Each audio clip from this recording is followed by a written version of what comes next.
like minuscule amounts of blood. Sucking little tiny bits of money out of everyone. All right, we're live. Hello out there in TV land. Hello. We are back. Troy boy. Ready. I see you with that 10-month Basil book. Troy's got some sort of Midwestern hat on. And Montezuma. Montezuma. Hey, Sunday Montezuma, Iowa. So here we are. We have a couple of announcements to start with. One, Rainy's not here again. This is a third stream in a row. Just some things about Rainy. Rainy does a lot of work behind the scenes for us that you guys don't see. Like a lot of work, including editing all the audio, making me not sound like shit, which is basically almost a full-time job. And on top of that full-time job, he has his own actual full-time job plus a young family. So he's still staying involved in the background. He's going to be doing some of his solo RPG stuff, I think. But work and the rest of life has kind of taken precedence for now. So he's going to be not on the Runequest stream, at least for the foreseeable future, but hopefully he'll be back soon. We're going to make it so Ven can come back at some point, hopefully, and he'll join us. Rainy, if you're watching, he can't leave. We miss you. Hashtag not goth. Yes. We cannot have only one ginger.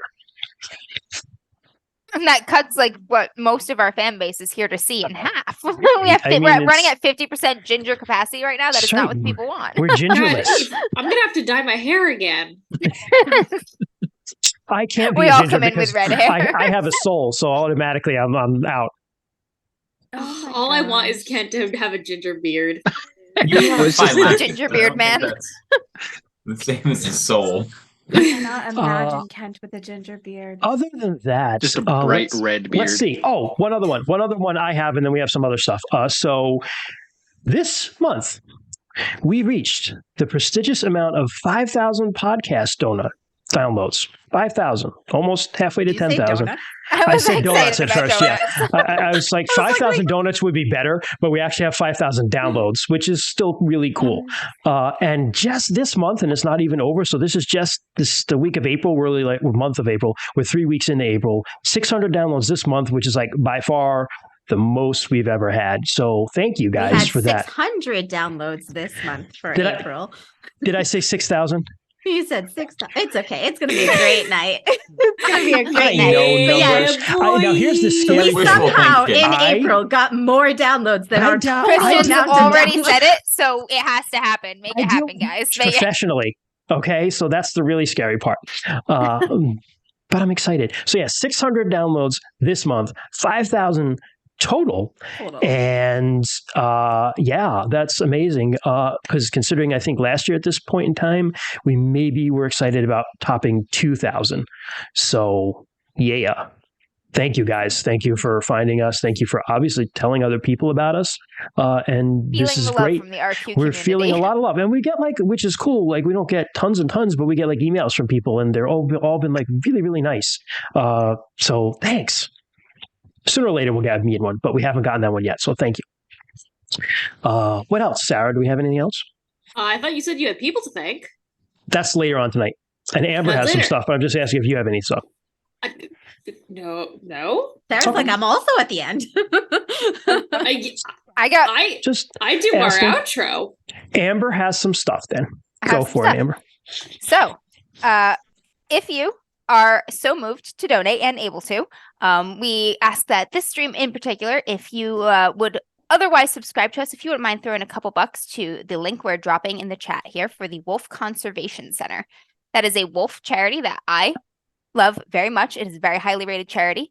There are several wolf charities that work in North America. This one I like in particular because they actively work on wolf reintroduction. They've introduced several of some of the two most critically endangered wolf subspecies. They reintroduced them into the wild, and they have a lot of land that serves as a wolf sanctuary. I think they're in the top 3 with the most actual land serving for wolf conservation and breeding. So they do a lot of boots on the ground work with Mexican gray wolves and red wolves. We're going to get very wolfy up in here, as we have been with this first arc here. I adore these animals and have for a very, very long time. wolves are incredible animals. They're extremely good for the environment. They're tertiary predators. So where tertiary predators disappear, the environment suffers all the way down to the trees and grass. The whole ecosystem quickly dies. So they're very important animals. They're very misunderstood animals. I think that is changing now.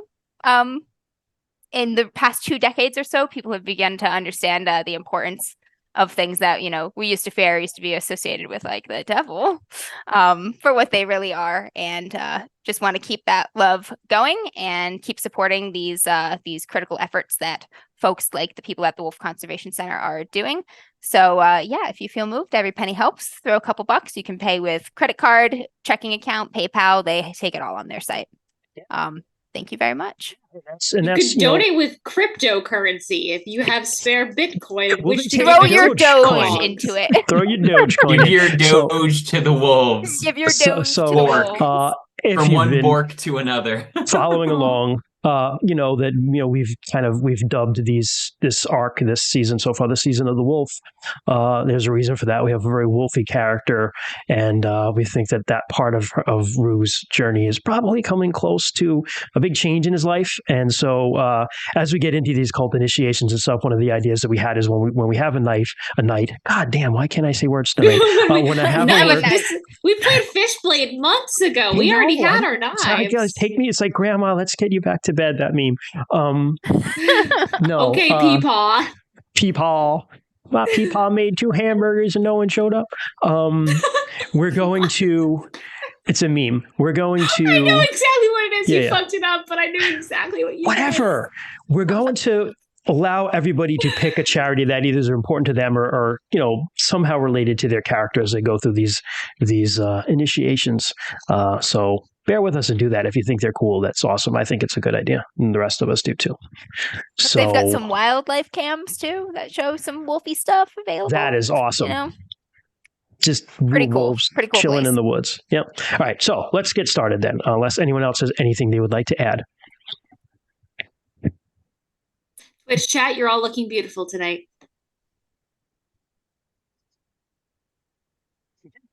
Thank you. So you're welcome. Got you, buddy. Summer has waxed on, and it has been a hot and dry summer. And people are whispering that the crops are going to fail. People are whispering that Orlanth is failing. As spring has faded into summer, news has reached the Vale that the lunar armies swarmed over the passes, Dragon Pass, into Sartar and south as soon as they were clear. Fazar Widered, who is the Governor General of Sartar, and the Lunar Commander is in the south with the Lunar Army, trying to conquer the last bastion of free Hurtlings in the south, in the Holy Land of Volsaxi land. And those things are whispering around the Vale. The mood isn't very good, as you can imagine. You've just come out of, however, a very bad period of time. And it's been 4 days. So it's Freeze Day of Movement Week in fire season, 4 days after the Feast of Sartar, and that night where you had the confrontation, I can say words, with Drugala the Ogress. In the last couple of days, it's been kind of a shock that's fallen over the Vale, because Drugala was someone that was with you. Drugala was right in every event. She baked honey cakes that everybody loved. The children loved her. Borkar loved her.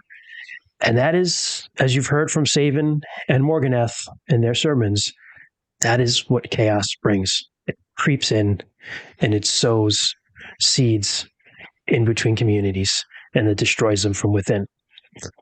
But you guys have all been hailed as heroes for what you've done. Borkar, the merchant, as you can imagine, was absolutely just devastated. And so, although Yodi Whiteheart, who is the law speaker, and Gordangar, the chieftain, have found Borkar blameless, he insisted on paying a wereguild to both the families of Andrin and Kyogar, because he just felt so responsible. And so he paid that, and he also made the decision that he's leaving the Vale, not permanently, but he's going on an extended trip, a trading trip, across the plains of Prax to to Pavis. Jesus Christ. I'm going to get my names correct. I'm sorry. He's going to Pavis, So you guys are all assembled there, kind of to see him off. Yodi, his uncle, is going to run the trading post while he's gone. But you guys are also seeing not only him off, but a friend.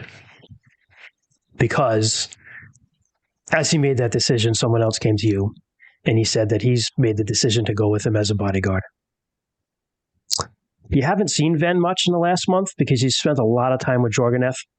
You've come to find that him and Jorganeth were guarding the graveyards and basically looking for undead. They knew that there was undead about. They just didn't know where to go.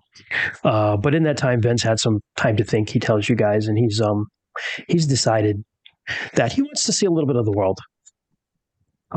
He promises he'll be back one day, but he's going to go and see Pavis, which is one of the biggest cities in the world and a wonder, and he wants to see it. And so you're all there to see him off. And before he goes, he has some gifts for a couple of you. So Arisa, he comes up to you, big, black-haired Ven, raven on his shoulder, little white-robed Arisa, and he says, I never really got a chance to thank you for helping when we fought the cattle raiders, and I took it too far. I really could have killed that guy. It would have been bad. So I got you something. And you didn't have to. I know I didn't have to, but I wanted to. And so he hands you just a little pouch, and in it is a little bit more of Shalana Arroy's poppy. So that's more of the opium. More drugs. Arisa's Yes. just fucking loaded with drugs. But also So- like a white trench coat with a lot of pockets on the inside so you can deal out of it. And just be like, hey kid, are you in pain? Shalana Arroy takes the pain away. No, so we'll say you get like 10 more. How many did I have in the first place? I just wrote down the name. Shit, yeah. The Remember. first one of us who loses a leg, we're going to be on a trip though, man. Also, is the unit of measurement for these bumps by chance? She's got 10 more bumps. Roy, I'm not exposed to that world the way you are. In your job as a lifesaver, not as a dealer, I should say. Whoa, I don't use drugs recreationally, Yeah. only professionally. He uses them professionally to save people's lives. Yes. And not on me, on other people. On Okay, I other get people. other people high. Correct. So he gives you, we'll just say, whatever, 10. You had 10, now you have 10 more. You can really make some people feel good. Dr. Feelgood. She's writing bumps down. Yeah, bumps. 20 bumps. And then he comes over to you, Bryn. And he says, I'm going to miss you a lot. I can't believe you're leaving. I'll go forever. I'll be back. You better keep practicing. Yeah, I know. Jorganath says I have to learn another move besides just hacking the leg. Yeah, bring back something new. I will, but I've hold on. And he actually had there's something that's been laying there that's just covered with like a cloth. And he goes, I hope it's not too much. I got this. And he just ripped it off, and it's a saddle. Very beautifully made leather saddle. There's motion runes actually carved into the leather on both sides. And he says it's for Ort. That is too much, Ven. Holy crap. Holy shit. Well. I'll cherish it. I'll check in on your uncle too from time to time. Thank you. I'm sure he's fine. He has Afar, but well, guys, I guess we head off. I'll miss you. I'll let you know what Pavis is like when I see you again. I tell Ben not to forget that the mightiest and tallest trees in the world are only so because of their deep roots. Not to forget us. But that. I can't forget my home. Take care of it. You got It's a your special piece of the mountain, place. right? Good. Tucks it back in his armor. I'll see you soon, guys. And with that, Borkar and Ven, a couple mules well loaded with stuff, head off out of the Vale. It's gonna be one safe dude. Fuck. Nobody's going to have any legs. The bird flying Gonna have after a them. leg to stand on. So the great thing, I just was joking in my mind. That was a nice moment. I don't want to ruin it entirely, but Ven's going to find a hot topic in Pavis. And he's going to come back and just be like, this is what I found, guys. Gother than ever. I told you to find something to teach me. This is not what I meant. Yeah, no one's gonna fucking go near Borkar. Holy shit. No, giant with a Comes sword. back with some sick goth dance moves. Yeah. Comes back with a second raven, not for the other shoulder. Says one No, on some each. more ravens. Double down on the The Raven. second one is named Chip Sandwich, though. Oh my Kyrese. god, I love it. Saven. You see Saven kind of watching that. Oh, damn it. I almost forgot this great line. So as he's leaving, Celadon is there, along with Gordongar to see off Borkar. And he goes, Celadon says, safe journey. Farewell, Borkar. Trade well, but just maybe this time, don't come back with a wife. Oh. And Gordongar's just like, Wow. right upside the back of his head. But that doesn't stop him from laughing. Oh man, that's terrible. Yeah, that's Celadon. In the meantime, Saven kind of motions you over, Kyrese. Yeah, I head on over after I watch Van depart. Sorry to see him Yes, go. I'll head on over. He was a good friend. He was. You busy? No, I have time. We learned something, and he just kind of walks off. He's I heading. just like look back one more time to them walking away. You're actually. This is weird, kind of going in the same direction. So you're Oh, perfect. Your goodbye is like extended and awkward because you said this big goodbye. I'm and now actually you're, the like, only walking one. the same I'm the way. only one that's not awkward by it. Yeah. So he leads you. You and Saven walk down. You're going to Valgate, which is the first stead right past the wooden gates of where the gates at the end of the Vale. And he goes, "We've nothing major, but I think it's important for you to start learning things." And so you walk to the home of Hendonel the Vintner. So you see, this is, a winery, but it's a hut and, a couple fields of grapes and shit. And Hendonil, outside there are various amphora, and Hendonil has a nice little winemaking business that he makes wine for everyone here. Not clear wine, because it doesn't quite grow up here in the Mountain Vale. It's a little too cold, but he makes regular ass wine. Regular Sauvignon ass Blanc. wine. Yeah, regular box of wine. This is the wine We that you got get in like a grapes. box. Friends, yeah. Yeah. House brand friends, yeah. It'll drink. It'll drink.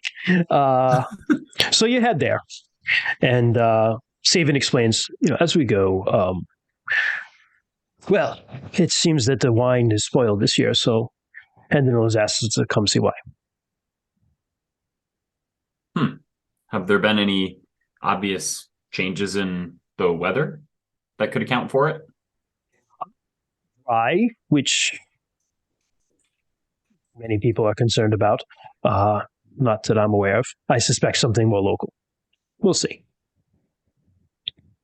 And so Hendonil, who's this chubby guy, is a little bit too flushed in the cheeks because he probably samples his goods a little too much, and he's got the short kind of round face with the beard that kind of makes his face look even rounder.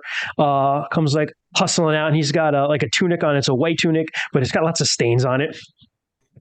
And he wipes his hands and says, "Oh, Saven, thank you so much for coming. I lost 5 amphora of wine. It's vinegar. Let me show you." And he takes you into this just a storage shed, I guess would be the best thing, like a thatch shed where he has some amphora of wine, and he opens one and he goes, "Taste this." And Saven's like, hands it to you.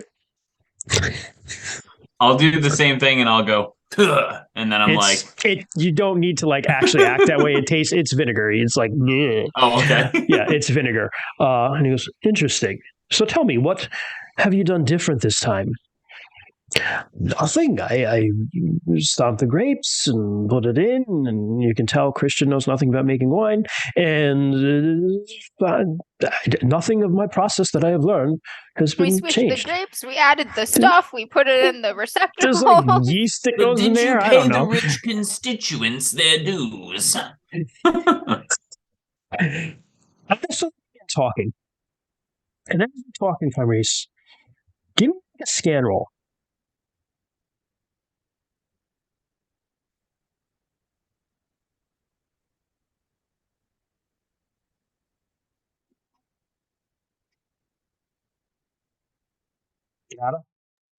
Super not even close. Like very not even close. You know what I'm doing? I'm looking at his feet because I know you step on grapes to mash them, and I'm concerned that there might be something different there, causing them to be vinegary. And he's not wearing any sandals. He is barefoot. I'm probably, well, it's summertime. I'm probably barefoot too. But no, he's barefoot. He might, maybe some of that extra barefoot like all of the time. Yeah, like I'm winter, usually summer, without fall. Yeah. clothes often. As you're standing there, you're still kind of outside in the sun, and you're like, God, it's hot, and you feel a breeze blow like kind of up your back, and you're like, oh, this is like extra hot, and you turn around and you're like, where did that even come from? And you see just some leaves, but strangely like colored leaves, like autumn leaves, just kind of blow in a swirl off towards the vineyard. I turn back to Sabin and I tell him, I'm going to go walk the vineyards. Talk to the family here. Take your time. Okay.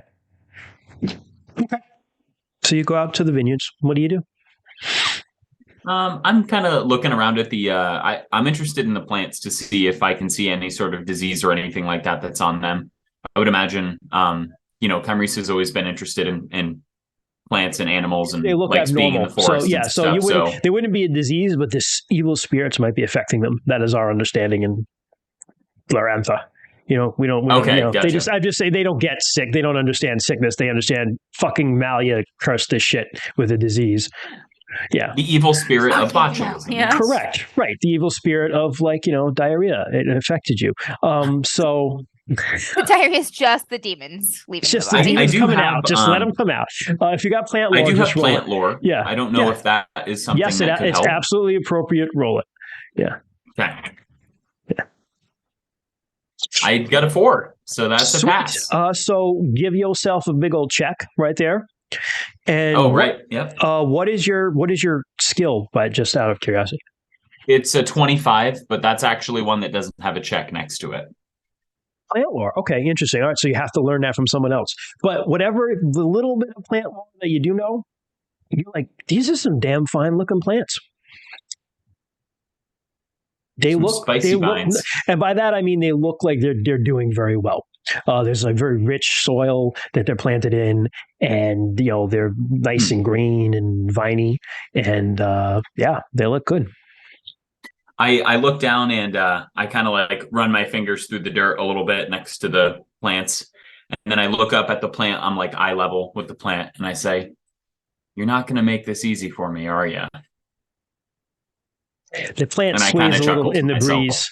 The plant sways a little in the breeze, and this breeze feels different than the breeze that blew up your back. And you look around again. You can give me another scan roll if you want. Can I try listen? That worked well last time. You can try listen as well if you want. All right, I'm gonna. Fuck! I should have said I'm gonna augment it first, right? Oh yeah, you got to say it first. Yeah. Yep, that's all right. No worries. I failed, just barely. Failed. Listen, no worries. Okay, so you kind of stand in the stillness of a summer's day, and you listen, and you hear children playing far, off in the distance somewhere. You can't quite see them, but you can hear some children giggling and laughing. You hear lowing of cows. possibly Descaras, 1 cow and 14 bulls.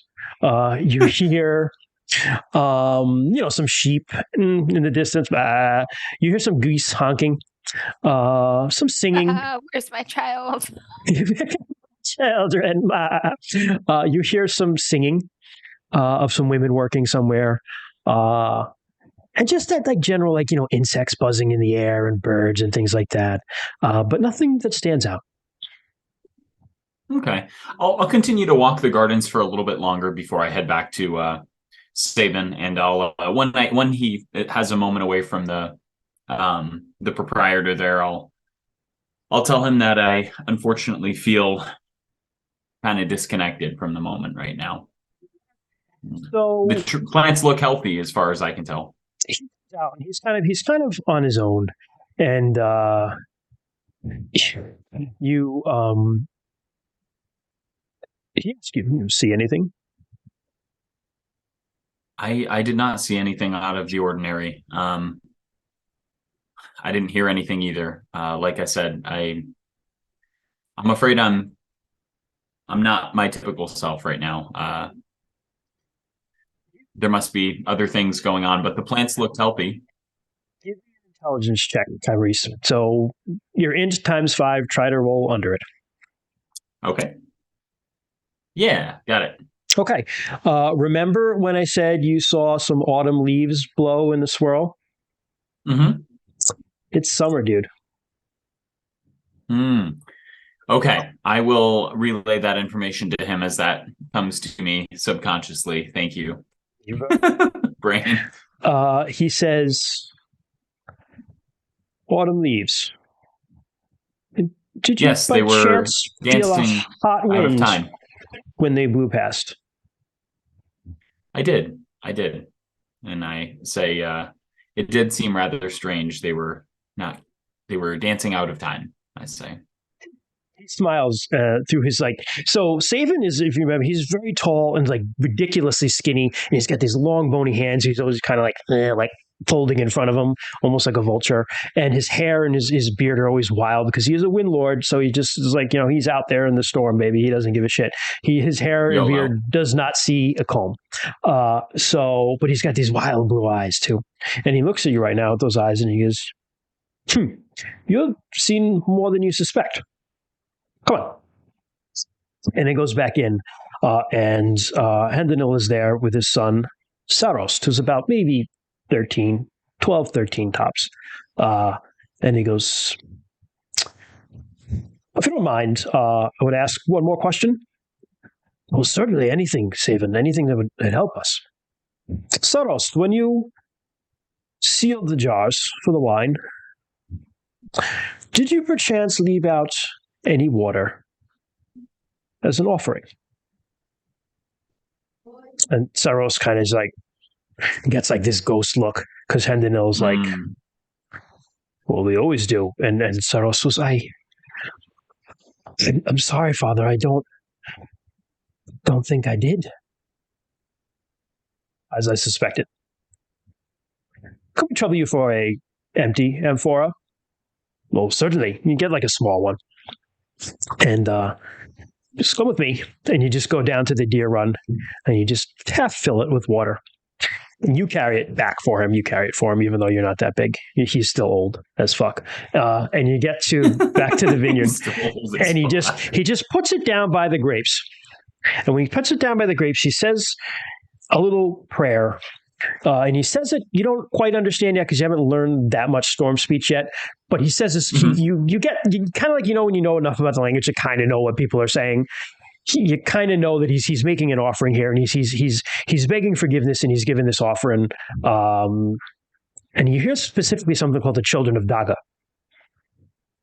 The children of who? Children of Daga, Daga. Daga. And then as he says that, you see that wind, you feel that hot wind blow up again.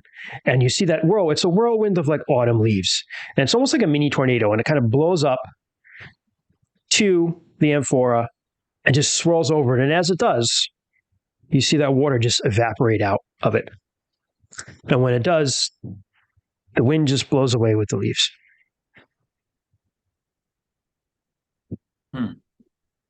Saban just turns to Kendinil and Sarost and he goes, "You should be troubled no longer. In the future, when you seal the wine, be sure that you leave some out, or water, as an offering to our friends."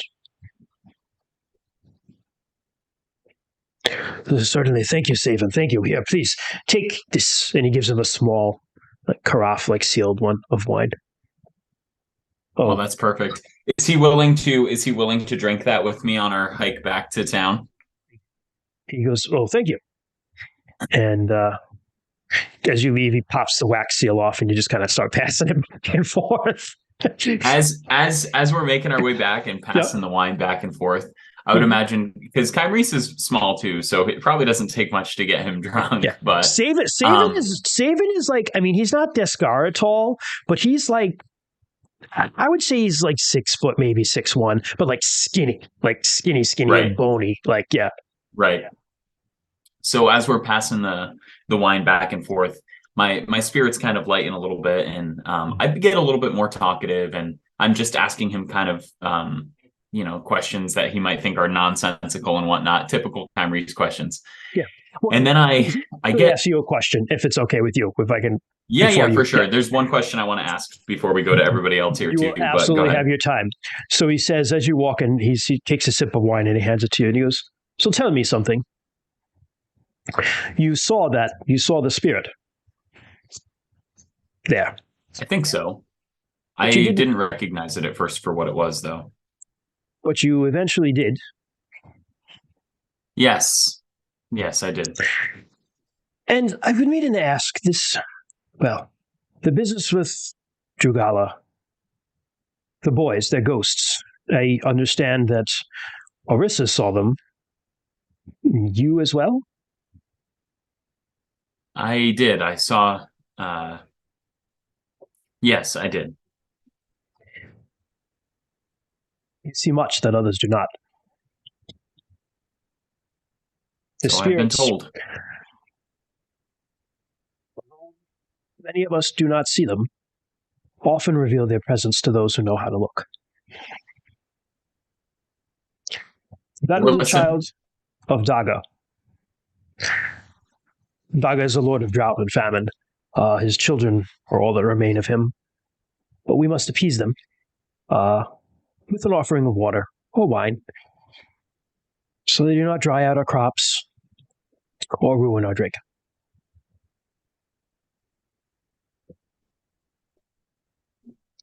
The world is full of spirits like that.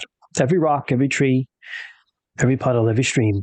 And he says that you imagine that face of that little girl that was in the stream when you were little, just playing with you. It has life, just as we do. To be a shaman is to understand that and to be in touch with it. You're only just the beginning of your journey, but already you have taken some great steps. Who knows where it will take me? One can never know. I take a long swig from the wine container, and I think back to that memory by the stream where I saw that little girl's face in the water, and I think about how my dad was there too, how Harold was there, and I kind of get somber for a moment, and I look at him and I say, "Saban, the spirits, the drought and the famine, when they are deprived of something that they want, do they become stronger and more resilient because of it? Or do they become resentful?"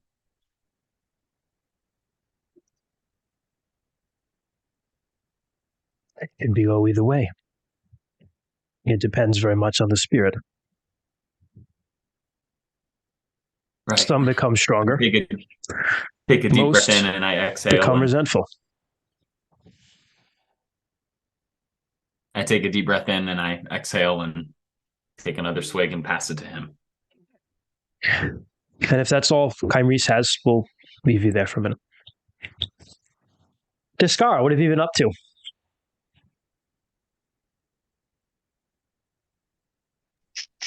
Unmute myself. Descara's probably been he's probably been hanging courting Estrella more these past few. So that's a question I had for you. Actually, I didn't get to ask you after You've given off stream. gifts. Have you given the gifts yet of the copper arm bracelet that you got? Or are you holding on to that one? So you have given it to her. Okay. Yes. Okay. Throughout this past week after dealing with Drugala and probably between Ven leaving, he's probably been spending more time with her and probably at I have it written down.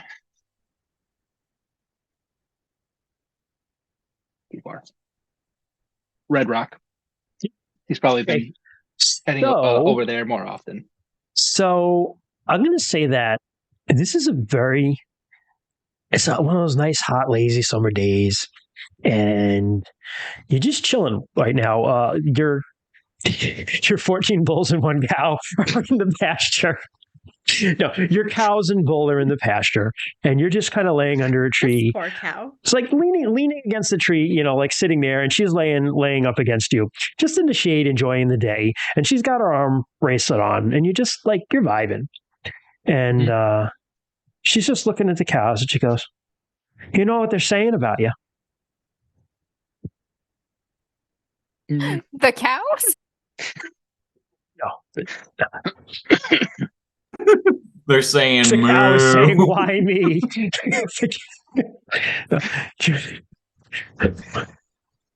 The cow is Pound saying, of "What milk." dyslexic fuck did this math?" The cow's like, "Fuck the old asshole who made this mistake."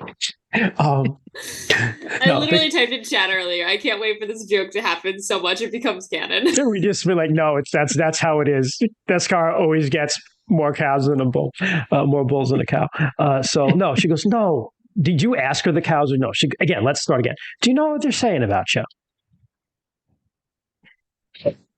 Who? People here and there.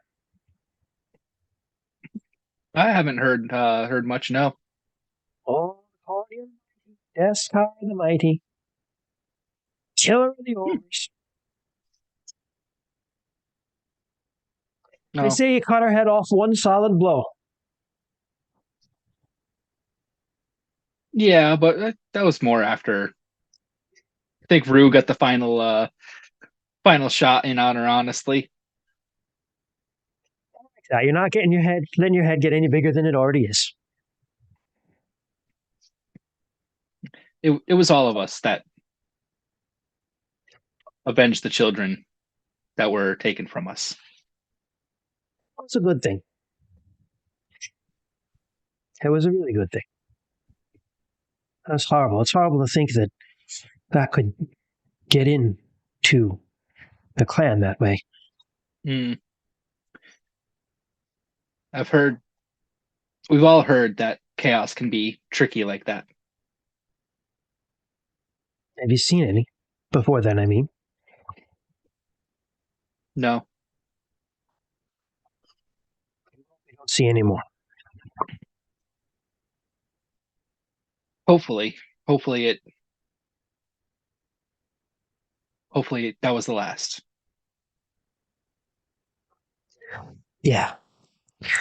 I'm sad and sorry that your friend left, but selfishly, I'm glad that Borkar left a little. Because, well, my dad, Colville, he's a merchant. He would trade with Borkar a lot, so he's going to be coming here a lot more. And so I was originally going to leave at the end of the year, but I'm going to stay, I think, a little while longer.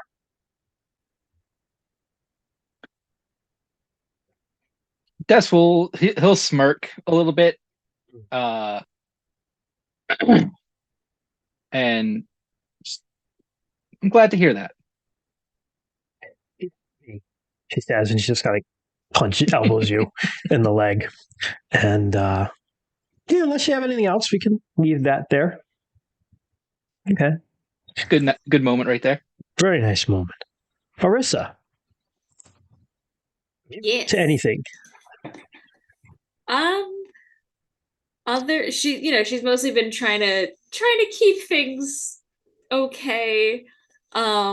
Since the very recent influx of guests to the shrine in her home, she's trying to make sure that's always kept up. Sure. But I think sometime shortly after Ven leaves, maybe a couple days after, she goes and pays a visit to his home, looking for Afar. Afar is his aunt, yes? Yes. Okay, yeah. Yes. We'll say, for purposes of narrative, can we just say it's like right after? Totally fine. Is that cool with you? All right, cool. Thanks. I'm totally fine. I didn't have a particular time when, so cool. She'll go and check in on her. Okay. You find Afar happily. Well, she's singing a song, and she's making bread. And it's it's not really like a happy song. She's just kind of like humming to herself. And you actually recognize it as a very, very traditional Sartarite like folk song about it's actually about a deer that loses its doe. Yep, her baby's gone. It's little baby. Yeah, this is his baby. A doe is a female deer. Doe, a deer, female deer. But it's little deer, whatever the fuck they call it. Yeah, I don't know. I used to have a biologist on this stream, but now I don't anymore to help me with these things. So wetlands biologist. Thank you, Amber. Fawn. Thank you. A doe knows about its wet fawn. Deer. Wet deer. Swamp deer.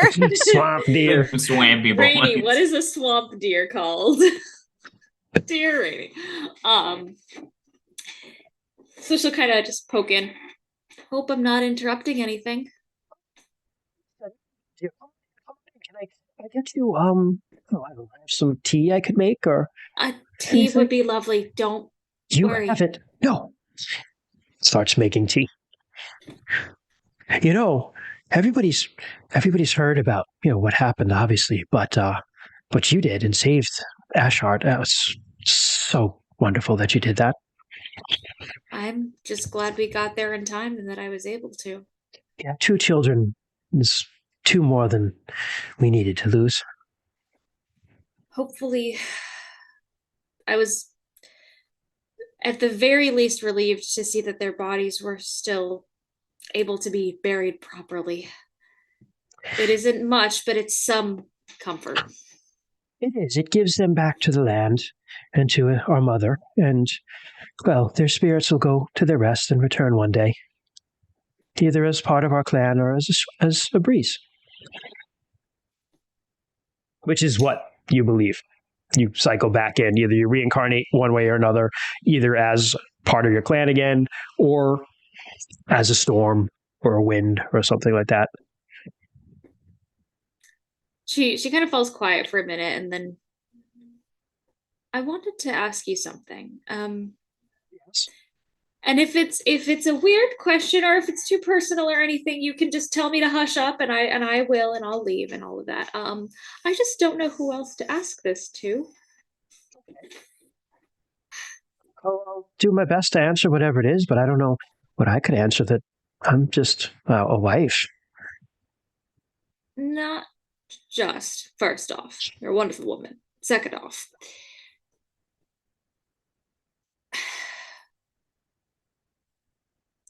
how did you know when to enter the riddle?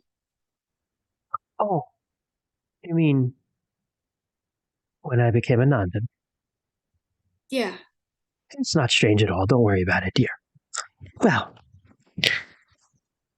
I was born and expected to go through the men's rites, and I just never quite felt that was the path for me.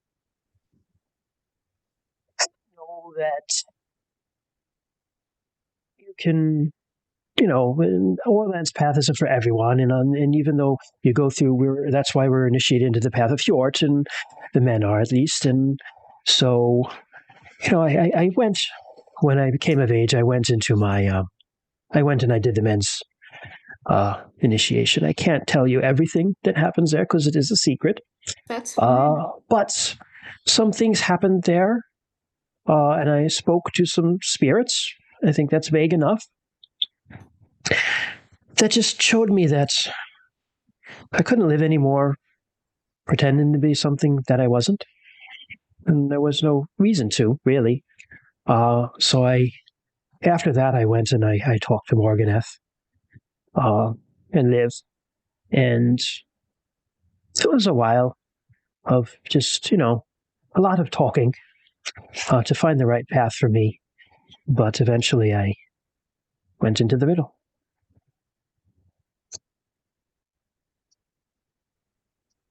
Thank you. She just kind of sips her tea quietly for a minute before she talks again. She finally says, when I left, went to go find Bryn the next day, needed to talk to someone, and she's one of my closest friends. And Yes. And she said something that really struck me, that the path isn't necessarily to show you the one true way to be a woman, but to help you decide what kind of woman you want to be. I would agree with that. Your friend is very wise. She is. And I've been thinking about that a lot. And it still doesn't sit right with me. What you went through in there. Something feels wrong. I know that when I went through it, and I know it's not always the same for everyone, but when I went through it, I wound up talking to Hjort's wife at the end. And she was just covered in snow because she had just melted and she had almost died. She had saved all her people in the end of the world. And she had saved them, but she had frozen in doing it. She sacrificed for them. But I talked to her when I came back to life, and she said something to me as we were walking out of the cave, to go forth and become the woman I was meant to be. And maybe you just haven't found that yet. Many of us go through the riddle, and that's the only initiation we ever go through as women. And same thing with the men. Many of them go through the initiation, and my understanding is they don't even have to go through the whole thing. The men, trust me, I've been through both. The men's was easier. And that's the only one they go through, and that's okay. But other people are different. Other people go through much, much more in their lives. And something tells me perhaps that having dealt with this, maybe there's more out there for you. Not everyone could face down an ogre, especially someone who just came of age. Yeah, that wasn't easy. That's not bad. When he was leaving, he talked to us a lot, and he just said that he felt there was more to his path. And I think there's more to your path as well, Arisa. And it's okay to be confused, and it's okay to know, not be able to see where your path leads, or even see the beginning of it. But just to know that there's a path out there that you have to find, you'll know more than many, many people ever do. So keep searching for it. Thank you. Anytime, dear. I think I needed to hear that. Come back and talk anytime. Okay. I just have that big lunk of a man, so it's nice to have some girl time. You're always more than welcome up at the shrine. Oh, I'll be there soon. Good. She'll finish up her tea and head on out. Big lunk of a man. As you head out, you're walking back to your home, which is a little bit way up the Vale. And as you're doing, not intentionally, but very suddenly, a very large figure just kind of looms out of the woods towards you. She just turns and looks. And he's like, I'm so sorry, Lady Arisa. It's Baroth, Ashart's father, who's just this big, bearded, burly dude with like a What is in bow the water in this place? and he's and a just like hairy Reese arms just and pissing muscles, upstream. and he's very tattooed with motion tattoos and beast tattoos and stuff like that, the beast rune, the motion rune, and he's got a spear and a bow today with him, and he goes, my apologies, I did not need to jump out on you, I just spend so much time in the woods by myself. No, But- no, not a worry at all. Are you all right? Oh, fine. How could I not be? I wanted to take the time to speak to you, and I've found some of the others as well, but I haven't been able to find you. His eyes actually like well up with tears, and he goes, you saved my boy.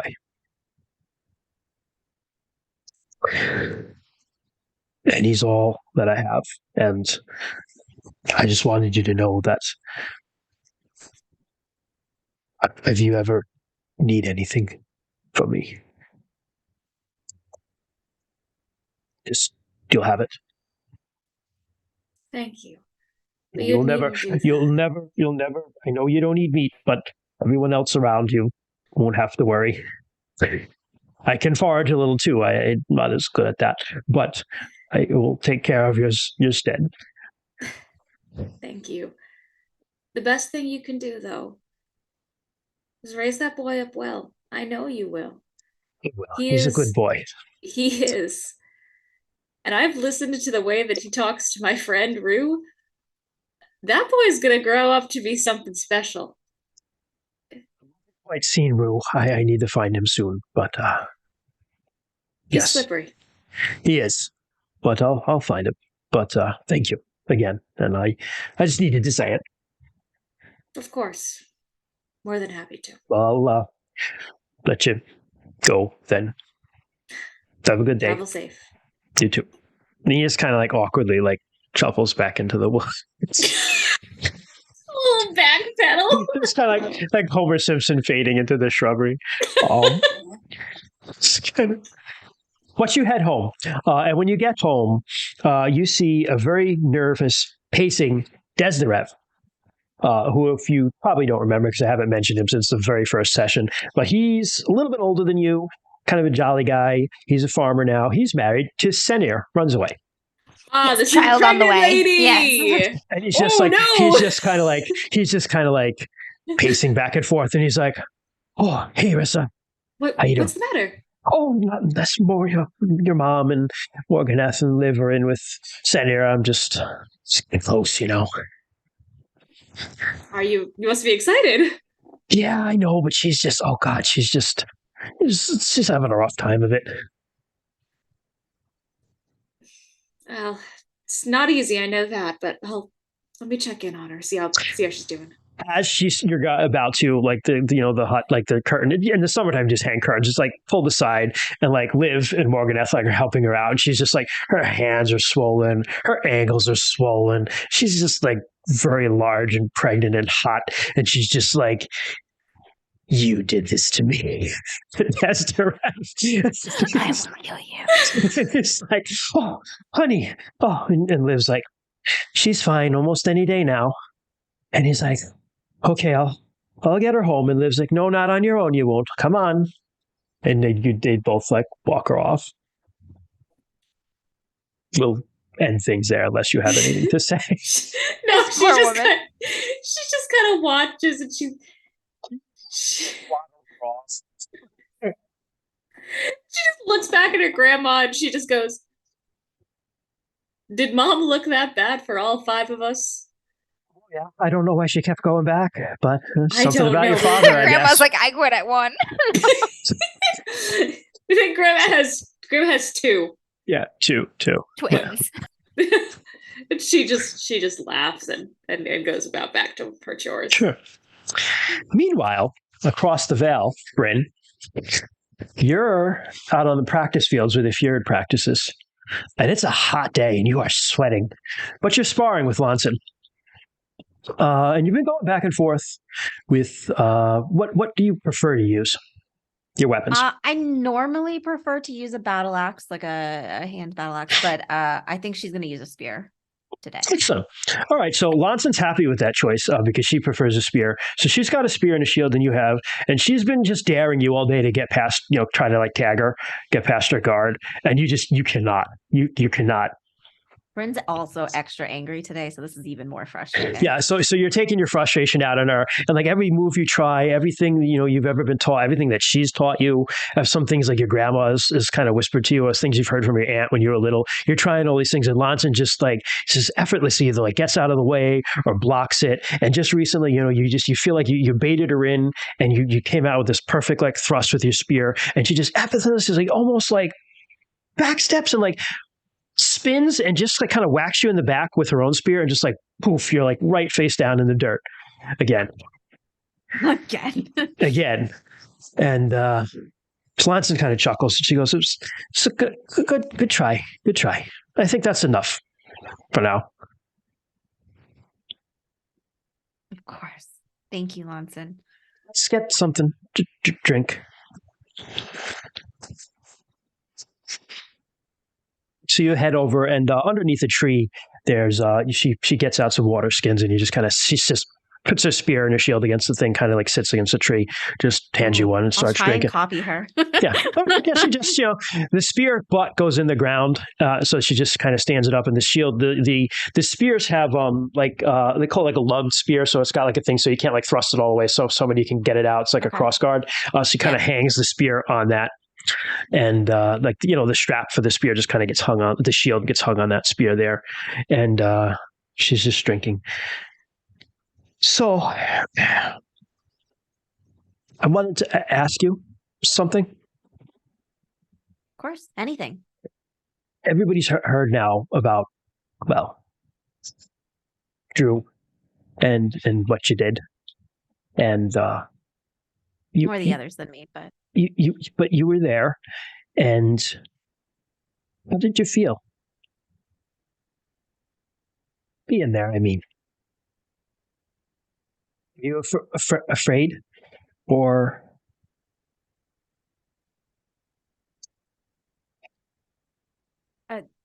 a little bit?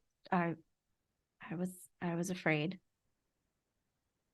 She's kind of embarrassed to admit it. Kind of like, she nods and she goes, "It's okay to be." Oh, hydrate. No, I don't have my drink. I'll hydrate later. She goes, it's okay to be. I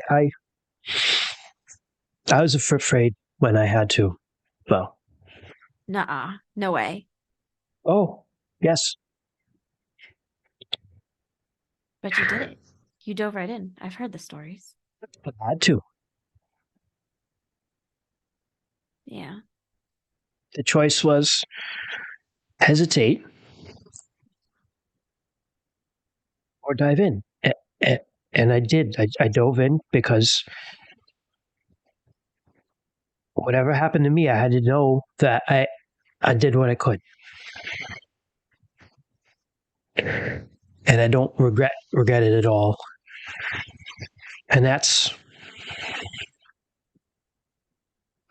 what Vinga does.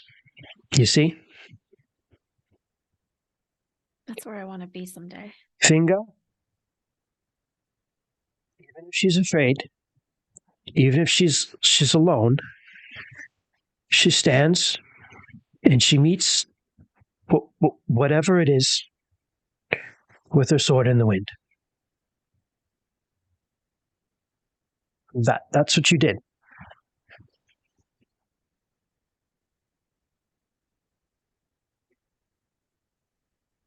Yeah, she just nods. She's just kind of like hanging on her every word. Be proud. She saw.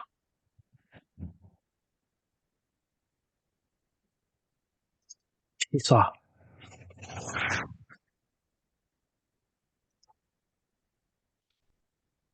Now I just need to do it every time.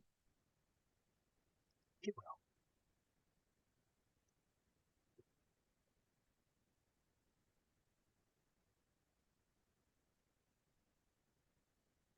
You will, she says, after looking at you like long and hard. And we'll leave you there, unless you have anything else. I don't think so. I don't Yeah. think so.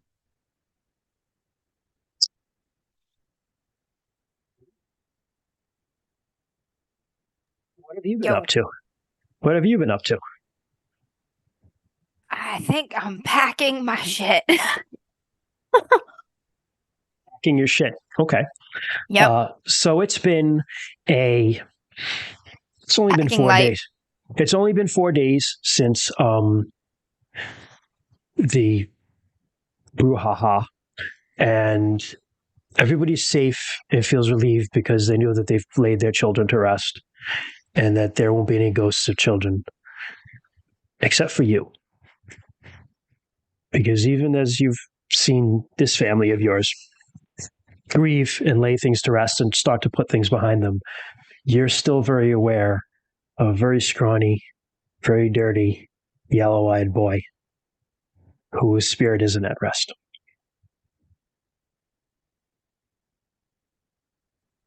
Yep. I thought I'd have a little more time, maybe leave toward the end of summer. But I can't stop thinking that there's something that I need to do. And after what happened with Drugala, I can't stand the thought that I might be the next thing that was here the whole time that no one saw coming. That might hurt someone. So we'll say this is a morning and you're packing your stuff.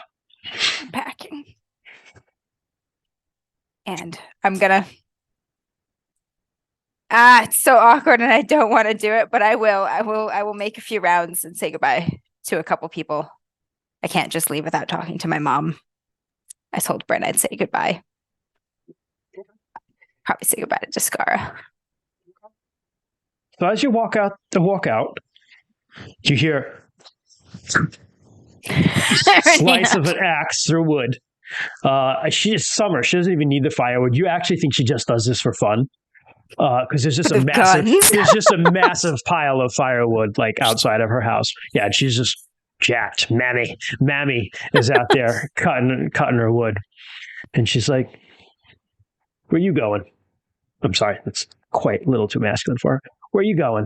Where you going? Where you going? Where you going? I think I'm gonna take a trip up to the mountains for a bit. Yep. Alone? I think it's better that way. I'll be fine. I spend so much time in the woods. Tall, but you're skinny. That's skinnier You're skinny to her, okay? growing. And I know what you're thinking. That you're not going to hurt anyone else by going up alone, right? Even the journey is dangerous. People can. Oh, shut up.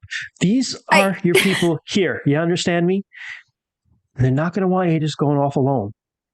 You should take your friends with you, your little ogre-killing friends. You're getting quite a name for yourselves.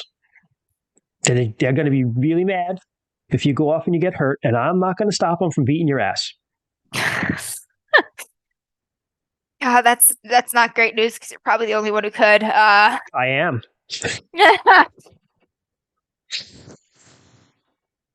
I don't know, Aranina. It's where I'm going. I don't even know if I belong there. Never mind them. That doesn't mean you don't take them. Because you belong to them. I'll think about it. Don't make me come and have to save your ass. I would not dream of of inconveniencing you in that way while you're holding that axe by that pile of wood. No. All right, well, be safe. Say goodbye to your mom, too. She'll worry. Yeah, I will. How are you with horses? Right. So my horse is, and if this is too much, feel free to say no, but my horse is kind of an asshole. But I think you could handle him. Would you mind? He'll throw me and I will die if I take him up there. Would you mind looking after him while I'm gone?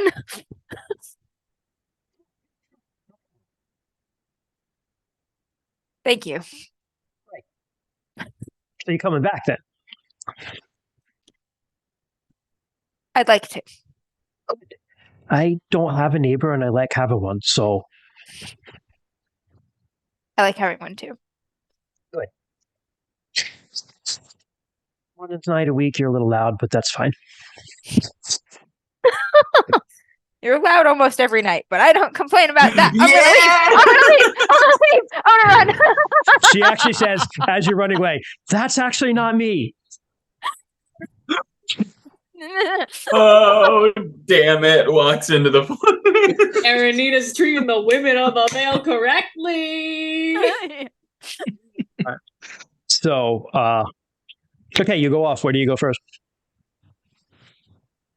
I am still thinking about what Aranita said, so to buy myself more time to think about what she said before I confront my friends, I will go to my mother first. Okay, your mother is praying to her household gods and goddesses. She's got some little. Everybody has like little statues and stuff within their own home, as well as going to the bigger temples. And you find Mom. She's praying, as she's wont to do, being a priestess of another. I'll kind of walk in quietly and take a knee or whatever to pay my respects to the household gods and goddesses as well, quietly for a few minutes. She kind of like gives you like the side eye and like smiles and nods, but like continues like praying. And then after a little bit, she had some candles burning and things. She puts them out, and there's some little dried offerings of like some dried herbs and stuff that are laid out. And she goes, "Well, look, can I get you something to eat or anything?" I'm Excuse all me. set this time, Mom. Okay. Well, what brings you here then? Is everything all right? Yeah. Yeah, I think No, it's not. everything's I can tell that face. What is it? I have to go.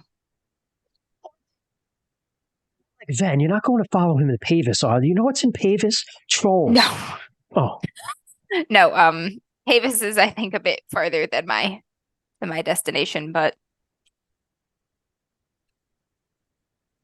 I need to find people who understand what's happening to me. Oh. You mean like Dad's people? Yeah. Okay. And there's a boy. I think he's a spirit. I think I'm meant to help him. He's like me. Spirit showed himself to you, and okay, that's good. If he wants you to go, I will tell you that I've never met them.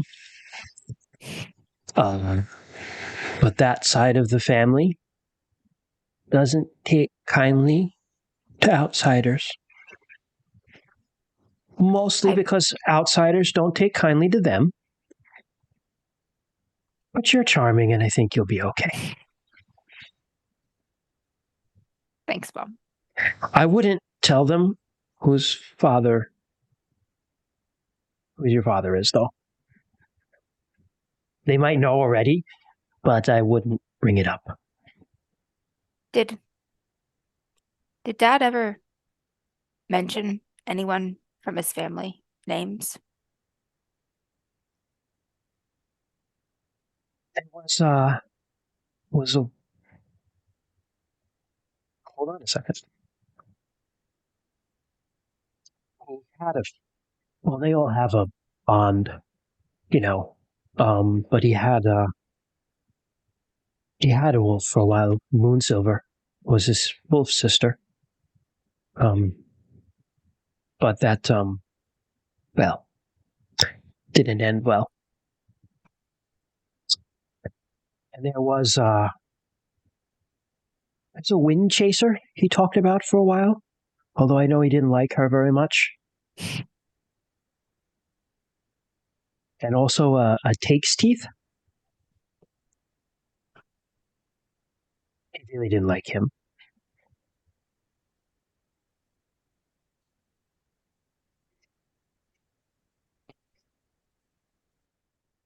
All right.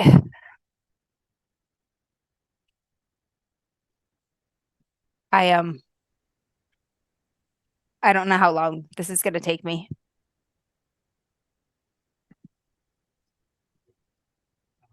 For you. I have a feeling I'm going to be doing a lot. Take care of the veil while I'm gone. You always do. Oh, because the big hero isn't going to be. Is that what you think of yourself Yeah, now? they're gonna be a mess without me. Actually, I'm afraid the whole thing is gonna fall down. Really, you know how it is. I do. I'll take care of things. Don't worry. Say goodbye to your friends. They already had to see one friend off. They don't want to know you just running off in I the know. woods. Fucking Ben is. Why did he have to pick now? Now I'm the asshole. He did it first, and now I'm the asshole. It looks like I'm copying him. All I'm saying is, you'll just run off in the woods and not say goodbye. I'm telling you to go say goodbye. I will. Okay. I love you. I love you too, dear. See you again soon. I'm gonna give her a hug. And she hugs you very tightly. I'll be back. I know you will, somehow.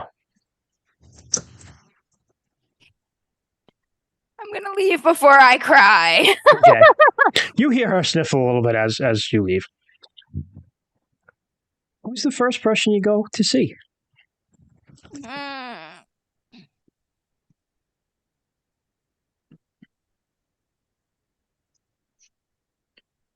Descara. How to Descara first.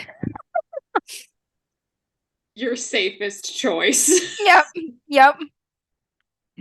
Start big, go small. I'll So you find find my bro. You find your bro from Ezrala's house.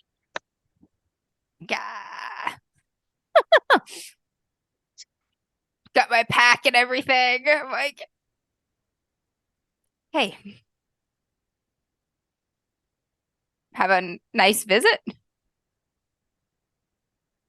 Yeah, it was nice, and I just take a look at your pack, and it's just like, you think it's time? Yeah. All right, I'll go get my stuff. Let's go. I don't know that that's a good idea. I don't know what's out there. I don't know what I'm gonna find. I don't know how they're gonna react to me.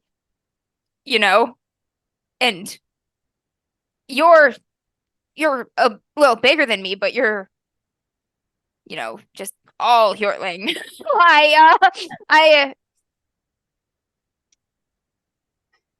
You've got so many brothers and sisters, and a woman likes you. I don't know if you should just be following me into nothing. You know, I'm bad at worse at directions than you. And I Why do you could get think us I'm lost. going? But see, I'm the only one who knows where I'm supposed to be going. So And I'll I'll just get bring us us both back. lost.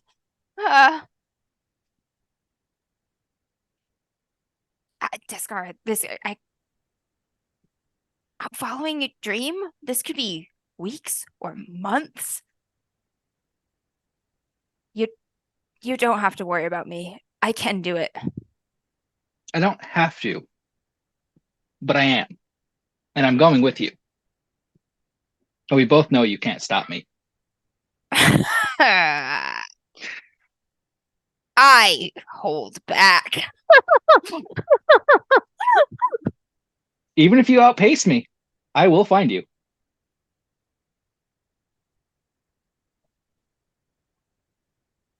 So we can either go together, or I'll just be right behind you the entire way. Okay.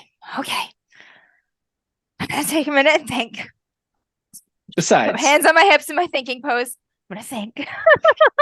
besides, how long have we been friends? I've had my bag ready to go for weeks.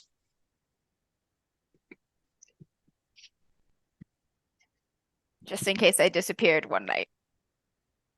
Or I was just gonna show up at your house the night before Wild Just Day. every night before Wild Day. Okay. All right. All right. I would be honored for you to join me. But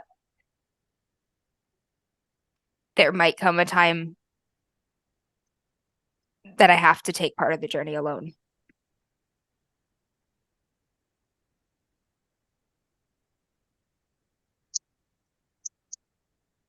But if and until that time comes. Thank you. No problem. I was always ready to go. I knew you were the type to try to figure this out. I haven't talked to Bryn yet. Yeah, let's go get her. Probably. Ben just left. I was really not expecting that to happen. Hey. At least we know Ven is going to a city. That's all. Ven in a city? That's also very strange. It is. But at least he's in a place. You're just going to the wilds. The wilds are a place. They're out there. I gesture but toward a horizon. The wilds are much more vast than a city. They're north. They're also south, east, and west. Yes. Directions. I don't know what she's gonna do or say. She's gonna be mad, right? Like, she's gonna be upset. We'll see. Let's go get my stuff first. Then we'll go and see Bryn. Okay. I will walk back with Descara to his house, see his little siblings again. Okay. Take your time and I guess say your goodbyes, for now. Your parents have enough I stand kids. there looking very guilty, taking Descara away from his whole family, just standing in the background like, Your parents have so many kids, they're just like, okay, I know, cool. like, come back when you're done. It's like, I like what the who is it? they're like, great, can you take the trash out while you're going? like Garrick is like 15 right now. Yeah. So like they don't need two big basically like teens living in the house. Yeah, they're like awesome. Our food stores might last the winter now. That's like, right.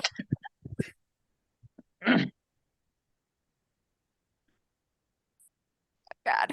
All right. right. So you head up to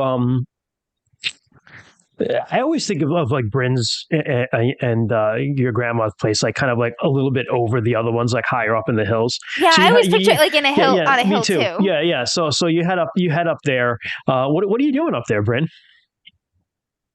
I'm probably like stabbing the shit out of a test dummy with your spear. I was actually thinking I was practicing with my spear. Yeah. Yeah. You see these two just outside up, with like a hay cloth thing. Yep. Are you practicing like normal practicing, or are you practicing like angry, like small angry practicing? Yeah. I look at Descara like You see, Ort is just kind of like chilling in the shade. He's laying there watching you, and just chewing stuff. Yeah, just chewing something. And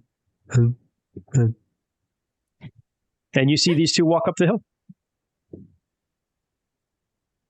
I'm gonna look at both of them. Look at both of their stuff. Oh no, she's already mad. We should run. Descara, we should run. I just like put my hand on your back and I just continue forward. Oh no. Hey guys. Cousin. Hey, Bryn. Bryn, how's it going? Look, between Descara and Bryn. Oh no. Is it time? Are we going? Is it now? Yep, it's now. Got your bag ready? Yeah, let me just go tell my gran. Wait, no. Descara, you run around in the woods. You've been doing this for years. You taught me half the things I know. You're different. Bryn. Gran, it's Bryn, no, time. Bryn. I'll Bryn, see you you can't go. soon. Bryn, you're gonna get hurt. I'm not gonna get hurt. You're gonna get hurt. I'm not gonna get hurt. I'm good at the woods. You're not now, because you know what? We're gonna bring Arisa and Kyrese in, so we'll be fine. What? Arisa can heal. We need There's her. a lot more people here who need healing. And There's a lot more healers Arisa. here. You can heal. Arisa, it doesn't do great with all-terrain country. It's fine. I'll bring Hort. It'll be fine. Hort. I'll Bryn, bring Hort. you It'll be kn- fine. Bryn, I'm chasing wolves.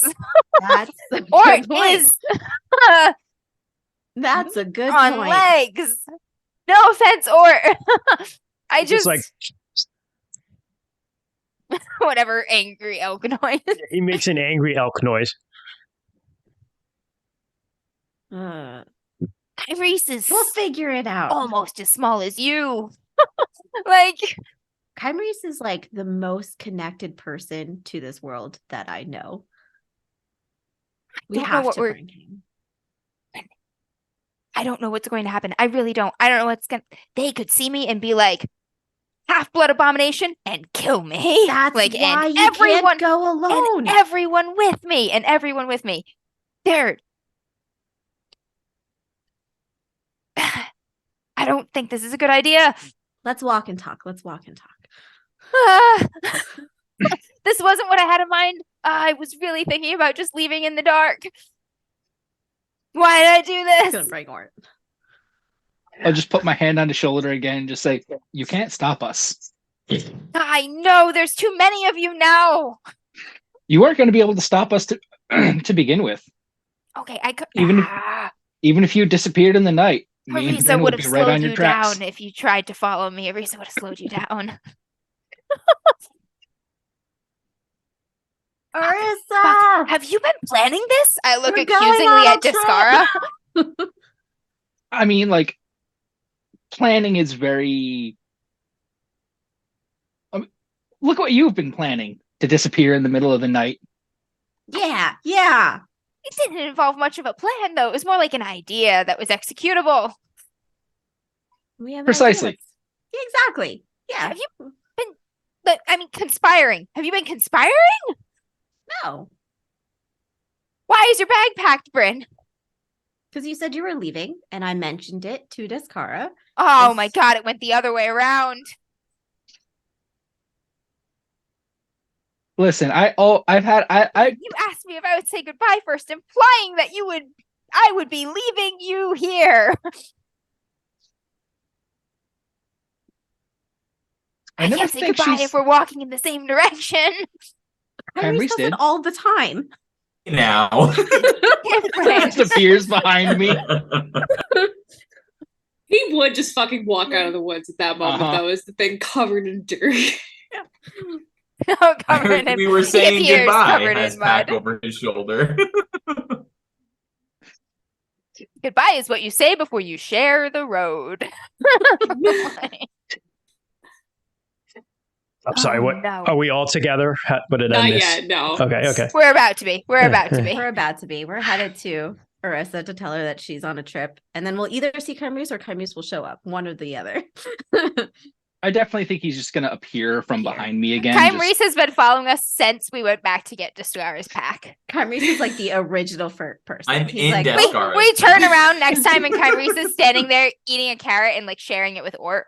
Just very much like Kyrese being in my pack. Just be I like, love it too. you know, I don't think this is like as big as I like. I thought I packed smaller and just like Ocean's 11 him. He's just coming out of the suitcase. I pictured it more like the Ace Ventura. Just I got a hole in my The bag. rhinoceros? Is that what Yeah, you're thinking? rhinoceros. He's being born from like the water bottle holder compartment, just like Fuck. Oh, God. Horrifying Fuck. image in my mind. it. Fucking shamans. So, all right. So, you're walking downward. Yeah, you see Kyrese doing some staring into a puddle.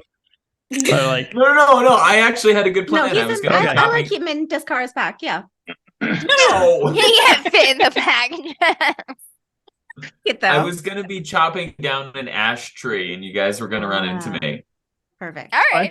Perfect. that's fine. Sure. You see him cutting down an ash tree. As we're in our gaggles, I'm still trying to argue like I haven't already lost the argument. I'm Reese. I have a favor to ask you. No. I look over at all of you, and I'm like, oh, fancy seeing you guys here. I was just chopping down a tree, lean on the tree, and it starts to like fall over. Yeah, favor. What was that, Bryn? We're going on a trip, and I wanted to ask you if you could come with us. I have so much respect for what you do and the person I think you're going to be. And I think we could really use your help on this. But really, if you have a lot of duties here and you're training, so we have plenty of people on this particular task. We'll be fine. Rue's going on a mystical quest. It's not a mystical quest, really. We don't know what's out there. We don't know what could happen. It's pretty dangerous, though, too, I should warn you. We could get eaten alive. But, like, Descara will be there. Really don't want that to happen. The best way for that not to happen is for you to stay here. And hopefully Arisa will be there. I'm gathering some branches and small twigs that fell off the tree as it fell. It's not like a huge tree. It's, relatively decent sized. And I'll help you get I'm listening, and I walk over to you, Rue, and I say,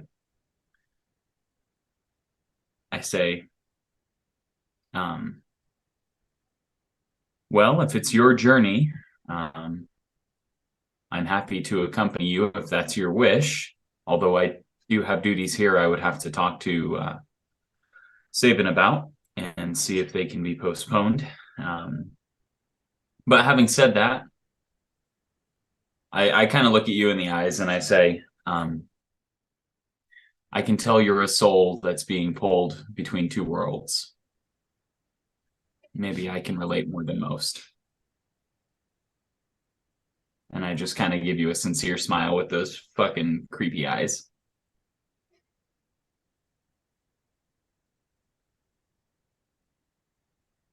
I know we could use you.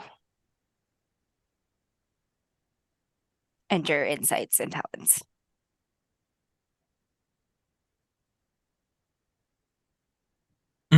Well, I must run it by Sabin. But I could also use you to help me drag this tree. All right. And I pat you on the shoulder. I will lift up this tree, even though Erenina called me skinny. I just lift this tree up like just Does he do it though? Does he do it? Does he? Come on. Yeah, Come so I will on. have to ask Sabin. Christian, this goes to you. Like, obviously, if I'm going to do Savin's like kind of on the way. If you're going to Arisa's next, Savin's like on the way anyway because you have to go through town. So that's cool. Okay. Town, quote unquote. Three shacks. That's a smithy and a trading post. Right. So yeah, he's probably somewhere around there. So and Arisa's is on the other side of that because she's in White Birch, which is further up north of you.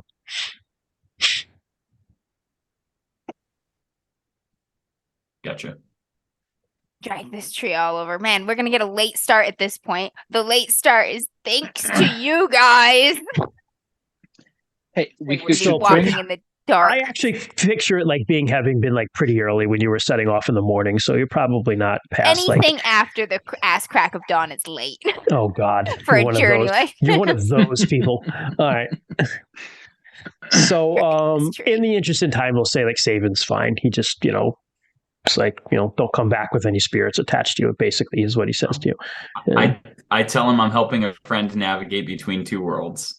He looks at Rue and he's just like, I give you my blessing. I knew this was coming. And then he looks at you, Rue. Everybody knew. And he looks at you, Rue, and he says, be careful. Some people here would tell you they're not to be trusted. I won't go that far, but I will tell you that there's been friction between us Wow. for Very a aware. very long time. It's the mildest way to put it. Yeah, I love this man that speaks in such like deep metaphors. It's just like shit's kind of tense. Shoulder pat. I Also, will tread lightly. although it is not my story to tell, his father is not very well regarded by them. He's a traitor Correct. to all of us. Correct. Them too. Perhaps the one thing we all have in common. Remember that. I have no love for that man. You shouldn't. I'm sorry to say that about your father. He hurt my mother. He did. He hurt us all.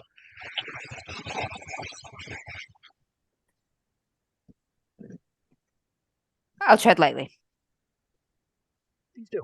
Thank you for You're letting me all just borrow becoming your interesting. apprentice. I'd like to see you come back. I'd love to come back. I'm gonna do everything I can. Now I have a lot of help with that, so probably see you soonish. Like terribly far, but you have to kind of like find your way back there. Okay. Well, so there you go. You're free to go. Just find whatever Arissa's doing. All right, now that I have all these people, we have to bring Arisa because somebody's gonna get hurt. There's way too many of you. Like, She's okay. She's a liability, but goddamn, is she? I a can't useful stop them from liability. coming to keep them safe. Arisa, can you help me keep them alive? Because I cannot we need your dissuade them. drugs. Yeah, Arissa's just The she's whole just, gaggle just shows up at your shrine. We're just looking fucking guilty and contrite. I Everyone can't has a stop pack them. except for Kyrese. It's She just like I just- can't stop And them. one giant tree. she just walks out. Just hi, what's what's going on? They're gonna follow me no matter what I do. You want to follow us with him? I gave you a choice. Follow him with us. Sorry. Give me 5 minutes. You take the time you need. It could be a little while. I don't have much. It's okay. It's okay. Hold on. And she just like awkwardly tussles back in and gets her shit and I'm gonna says, glare at Descara and Brett again like this is their fault primarily. I love how you say Kyrese is useful. Kyrese, we could use you, but us, us. Bryn, you're great in a tussle with weapons and armor and stuff, A tussle. but we're going Tussle. into the mountains. You herd sheep in the fields. I am a warrior. You're one warrior.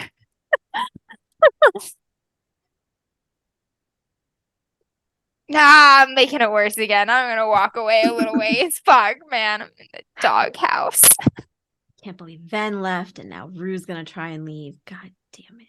I'm not copying Ven. I just want to be very clear about that. I was planning this Everyone's before going on he these was planning personal whatever he was doing. adventures. She pops back out after a couple minutes with her bag and it's somehow another layer of clothing in It might this get heat, which makes no sense, but it's Arisa. At this point, you're basically just someone from Florida in like 60-degree weather, just like bundled all the way She's up. like, oh, Yeah. it's chilly today. And all the New Englanders are like, fuck you. All the New Englanders are standing outside at 30-degree weather, sipping iced coffees from Doug's in their shorts. Shorts and a hoodie. Yeah. Yep. Shit. With socks and sandals. No. No. Third Island way. That's the Florida way. That is deserving of smiting, is what it's deserving of. So, all right. So you all set out, and All right. I know Rue- it's in this direction. I hope I'll recognize things as I get close. you start heading up, and I should into- probably say goodbye to one more person before. Rala, you deserve this great date with That's her, a and then you good- just yeah. fucking ghost. that's probably a It's good just idea. like it's just like I'm gonna stop in there for a minute. One moment. Sorry. Stop in there for a moment. Sure. How long of a moment?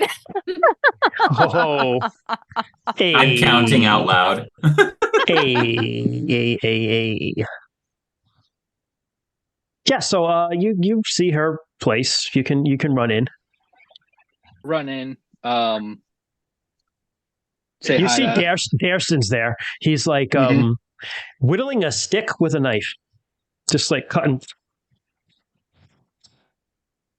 And in sticks. And he sees you. Hey. Hey, Dareston. You know where Estrella is? I gotta just talk to her quickly.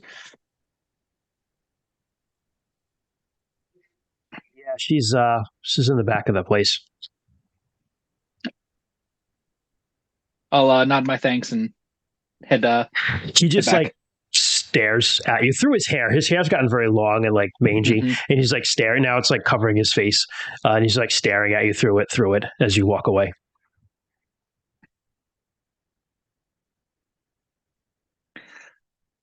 I'll get to. And you see her. Get to She's in the Estrella. back. Yeah, she's in the back. There's like a little garden in the back, and she's like, there's like some strawberries and stuff in there, and she's kind of like picking some stuff out of it. She's got, you know how like, how you could pick out and you like kind of like put them like kind of like bunch up your skirt a little bit and kind of like put them in there because that's what she's doing.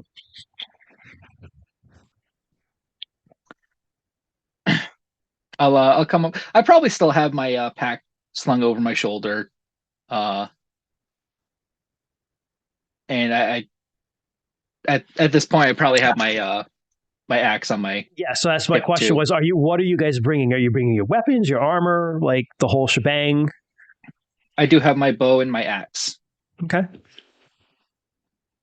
and provisions. And she sees that and she goes, "What are you doing?"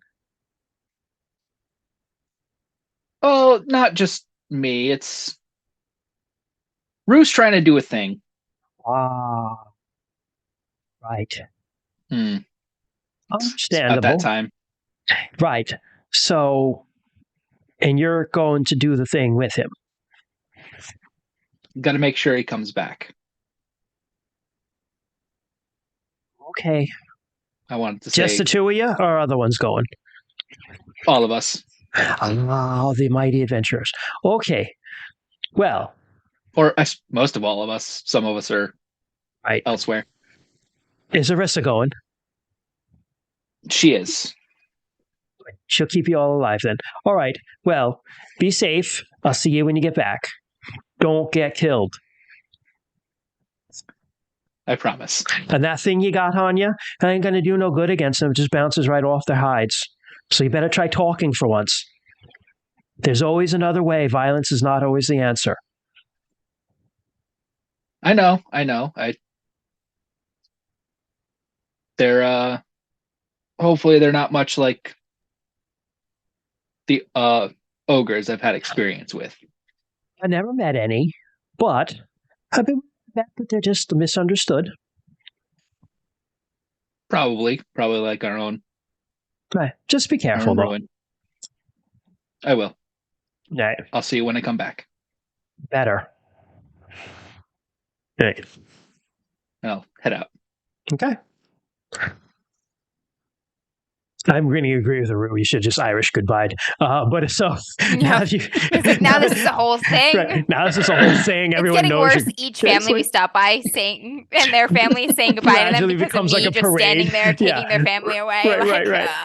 Right. So Rue's like the Pied Piper, but everyone's like, what the fuck? So you finally say goodbye to everyone. You start heading off up into the mountains. Give me a survival check We're hiking. Oh just god. to see how I'm you gonna do. immediately fuck it up and start Just go in Descar's circles. like, I thought we were going this way, but I'm like, fuck. It becomes the Donner Party. I swear I'm competent. Are we all giving you a survival check? Say Rue. Because she Okay. knows where this is. Yeah. I rolled a 98, man. Wow. So we're going to fail forward. She doesn't know where that is. There are 2 rerolls. Hey. And there's a third reroll. We were just given a third. I will take one of those. You Yeah. could use one right now. That's I can use acceptable. one. Okay. Maybe reroll has been- augment your roll. I rolled Yeah, a augment 1. it. Ooh.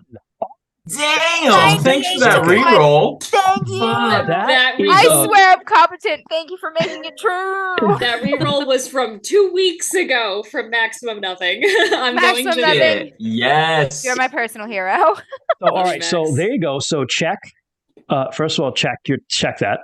Yep, survival. That's a critical success. That is an Fuck absolute yes. critical success. So you're like, oh God, I hope I can remember this. I don't want to embarrass myself in front of my friends. And then you just kind of like look, you find yourself looking up in the mountain and you can see, although it's like far, far away, you see that tree line that you've kept seeing in dreams and that you found when you're out looking for the children. And you know that their home is somewhere around that tree line, high up on that peak.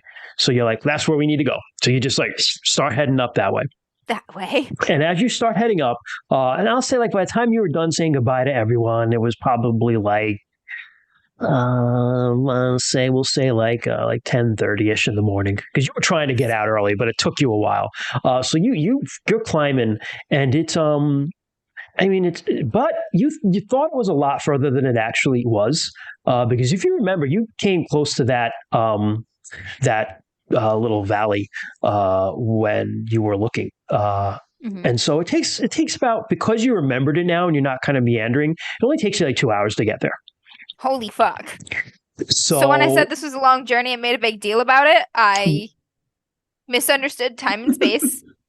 I think we're getting close now. you were thinking of like the time that you tried to find it, right? And you were wandering around for a while, but you were looking for Andrin, who was lost, and you just stumbled across that gully.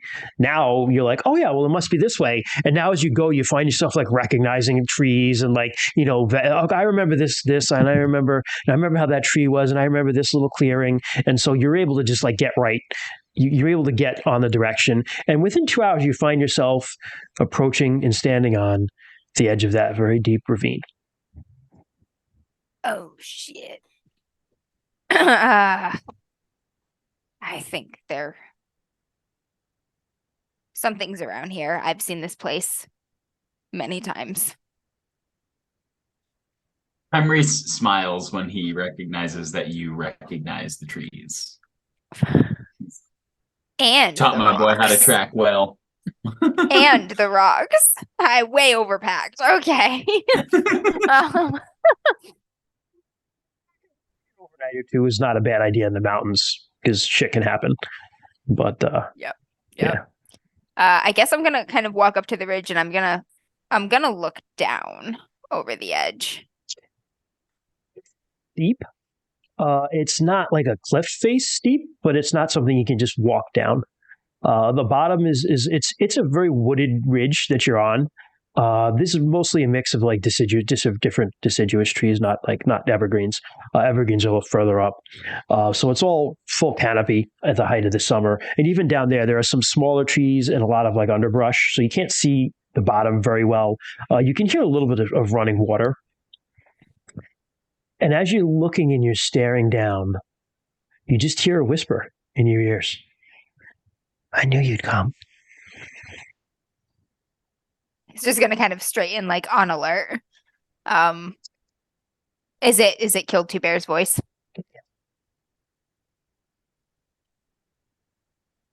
He's gonna talk out loud because he doesn't know how the spirit thing works. But he's just gonna say kind of under his breath, like, what do you need of me? Down here.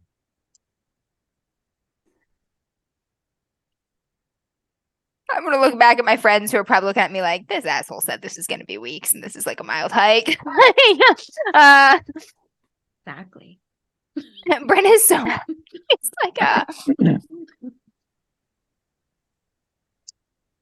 I have to go down the ravine. I have to go down there. I'll be back. I'm gonna look at Kyrese for a moment. He's like unsure if he should say anything. I'll just give you a head nod. All right, he's gonna go. He's gonna start trying to pick his way down that ravine. Should you take a rope or something? Do I need a rope? I'm just nodding you to your death. It's not, like I said, it's not a sheer cliff. It's, however, like a very steep grade. So it's not something you could comfortably walk down. It's not Can something I you need. elegantly just slide Slide down down. on my leathers like we? No, it's not like shell where you could like scree run down it. Gotcha. I would say give me a climb roll. Let's see how Okay. this goes. My climb is Probably, not like, terrible trees because I poking out am and stuff. strong. If I start screaming, send Arisa. Just break both my legs. But yeah, send Arisa. Yeah, I was like, what? Ravine. Send Descara I'm to giving bring you to her. Arisa. Just out of curiosity, Bryn, did Ort come or no? Ort did come, yes. Okay.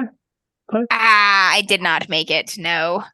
Bye. Augment your shit, bro. What did you just out of curiosity, did you like fumble or did you I got a did you- 62 out of 45 was my threshold. Okay, so it's not terrible. So you start kind of like, climbing down. Yee. And as you do, it's summertime, and the dirt. It's kind of damp down here, and you misjudge a rock that you step on, and you think it's a little more sturdy in the ground than it actually is, and it kind of like pulls out of the mud and the side, and you fall pretty hard on your side and like slide down the rest of the way, and you're winded and you're a little bruised up. You don't take any damage, but you find yourself kind of like just rolling into some pretty thorny underbrush, and you're just like, oh, God, and you're like. Okay? Fuck. You're laying When there, He's like 10 feet down. when I stop falling, I'm just gonna hesitantly look up toward the edge of the ridge to see who was watching, if anyone. Everyone. Just all of our heads. All of us. everyone's like looking down. Including It's like- Ort. So just for seriousness, it is like Only it's like the 30 feet down. It was a fall. So it Ow. wasn't like, you slid pretty hard, but you didn't. If you took this fall the wrong way, you could get very hurt. Fortunately, you just kind of like humbled. But you're like, oh, and you're like, like you pick thorns out of you when you land on them and stuff. Yeah. You're like pulling some thorn bush off you, and you look into the brushes as you're doing that, and you see those two little yellow eyes and a dirty little face with like scraggly hair staring at you.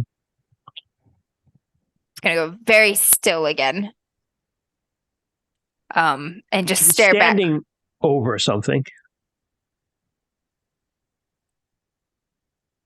I am going to go forward. She doesn't move at all. As you go forward, you see what he's standing over as a little bleached white skull.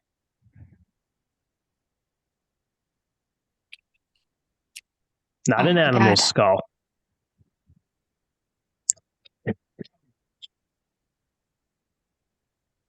And as you get closer, you see kind of in the mud, a little bit buried under underbrush, you see a little hand, and you see some very ragged furs that have been exposed to the elements for too long.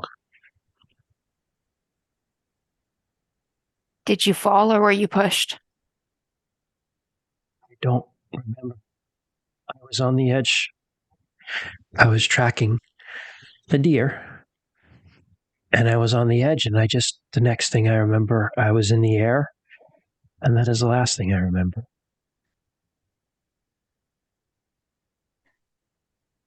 But I'll bring you home. doesn't know where I am. I'll bring you home. I'm gonna start to carefully like pick through the mud and the rubble and stuff and separate the bones from the. So you're able to pack up. He There's said not he was much- a good climber too, a good climber and a jumper. Mm-hmm. There's not much left of him, meat-wise. So you're able to kind of pack him up into a little... yes, I went there, okay? He's been in the elements, yeah. Yeah, he's been in the elements. He's been exposed. Animals have found him. So... Are the bones, do they still have any like little bit of moisture to them or anything? Like he's not like Is he like years old, or were we talking more recent than Oh, that? Yeah. Say, of course. No. He's not like, they're not like brittle old bones, but they're also not like you've become a little bit of it more, more about like With raw child child bones skeletons than than I you wanted to know. Right. So these aren't like the fresh ones that you saw with the honey cakes either. This is they've been there a while. They've been exposed. Okay.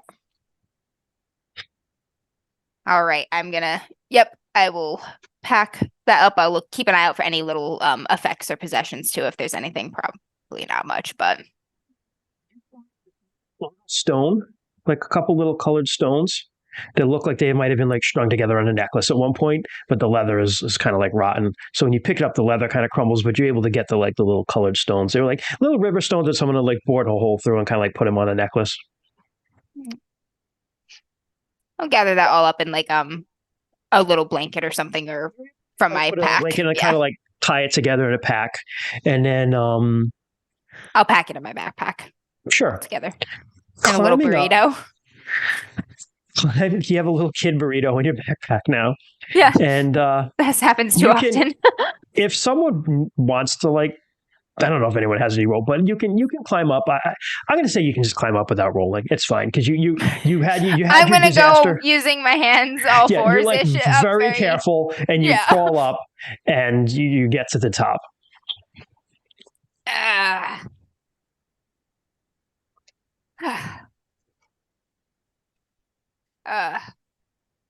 I'm okay.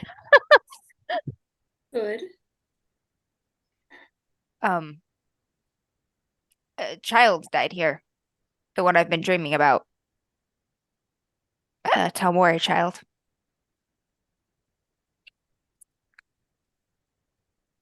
I think I'm meant to return his bones to his people. If he can lead us, then we'll go. He's not a particularly shy spirit. Well, that's good.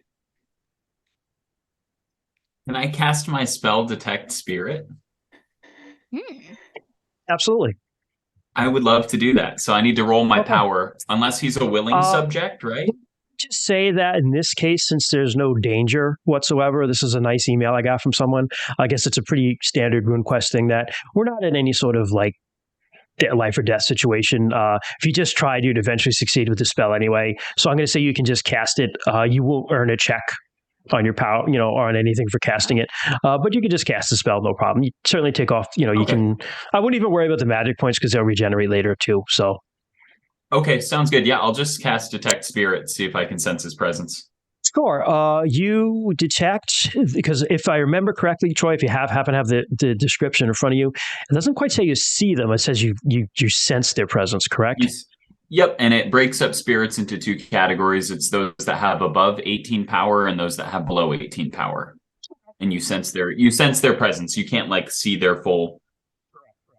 Okay, you absolutely you kind of you say the words to the spirits. You do what Saban has taught you, and you're able to sense immediately that right in your presence there is a spirit. It is not a very powerful spirit, but it's a feisty little spirit. I was going to say, what's the aura look like? Remember when you described everyone's aura to me? That was a different spell. Oh, that's true. That was Second Sight. Yeah, which you could cast if you want to. Fuck it. If everyone's just hanging out at the top, I'll go all spirit shamany and just fucking pick a few more thorns out while he's doing this. I'm like, so you immediately you sense the spirit there, and then you're like, I want to know a little bit more about this. So you cast the Second Sight, and right away you see everybody. You've seen their auras already, but you see this child. He's all white, except for his eyes, which are very, very yellow. And he's wearing furs, and he's got like scraggly black hair that kind of like just like it's very wild. And there's some beads and bones kind of like sewn into it. And he's got, you see probably him as he was alive. He's got this leather thong necklace around with like a couple colored different like river stones, rounded river stones that have just been like placed on the necklace. And he had a little knife, like, but it was a flint knife. It wasn't like a metal knife like you guys would use. That's kind of in his in like a leather sheath, actually another thong around his neck. And he's actually standing right behind Rue. I'm just gonna simply say hello in storm speak if I know that so word. Storm speak or spirit speech? Do you mean? Oh well, shit. I have spirit speech as a. I have where the hell is it? I do have spirit speech as a skill, with 20 in it. Okay. I think that's one that I get from being a shaman apprentice because it's not one of the standard ones on the list. Yes. But storm speech would have been okay too, I guess. I mean, storm speech is the language of like air elementals, Orlanth, wind spirits. So different spirits speak different things. So he wouldn't necessarily speak true. that. If I were to say hello in that regard, though, it would have been more under the idea of Saban saying that tensions are tough. So like, this is my people saying hello to your people in an authentic way, like trying to bridge the gap. Understood. You would probably know that. I would tell you. I'll give you this one. Spirit speech would be the more appropriate one here. Okay, yeah. I'll try to do that then. I only have a 20 in it, but can I augment it? 20 is enough to know how to say hello in a language. Yeah. Okay. Yeah. So like if you divide up the chunks of like percentage that you have in a language, like having a 20% in a language is enough to be like, go to France and order from a restaurant. Where's the bathroom? Without sounding like a total asshole, right? You'll be able to like go and like get around and like kind of understand basic things. You will pick up on like the nuances of the language and stuff like that. Actually, to be fluent, it's 50. So you're not too far away, right? Once you get over 50, like if you have like an 80 in a language or like 100, you're like Shakespeare. Like you're a master of that language. Oh wow, okay. Yeah. All So you're enough to be conversant here. So you say hello to him. He startles because he didn't know that you saw him basically, and he looks at you. Hello. I just smile warmly. Say, we're yeah. Actually, that's all I'm gonna say is just hello. He kind of looks at you like side eye with his yellow eyes. I just hold my hands up in a very non-threatening gesture, and then kind of like after you kind of thing, like to the rest of the group. All right, he says to you, since you're paying attention to him, he goes, "Where we are going, there will be danger. You must not fight, for you will not win."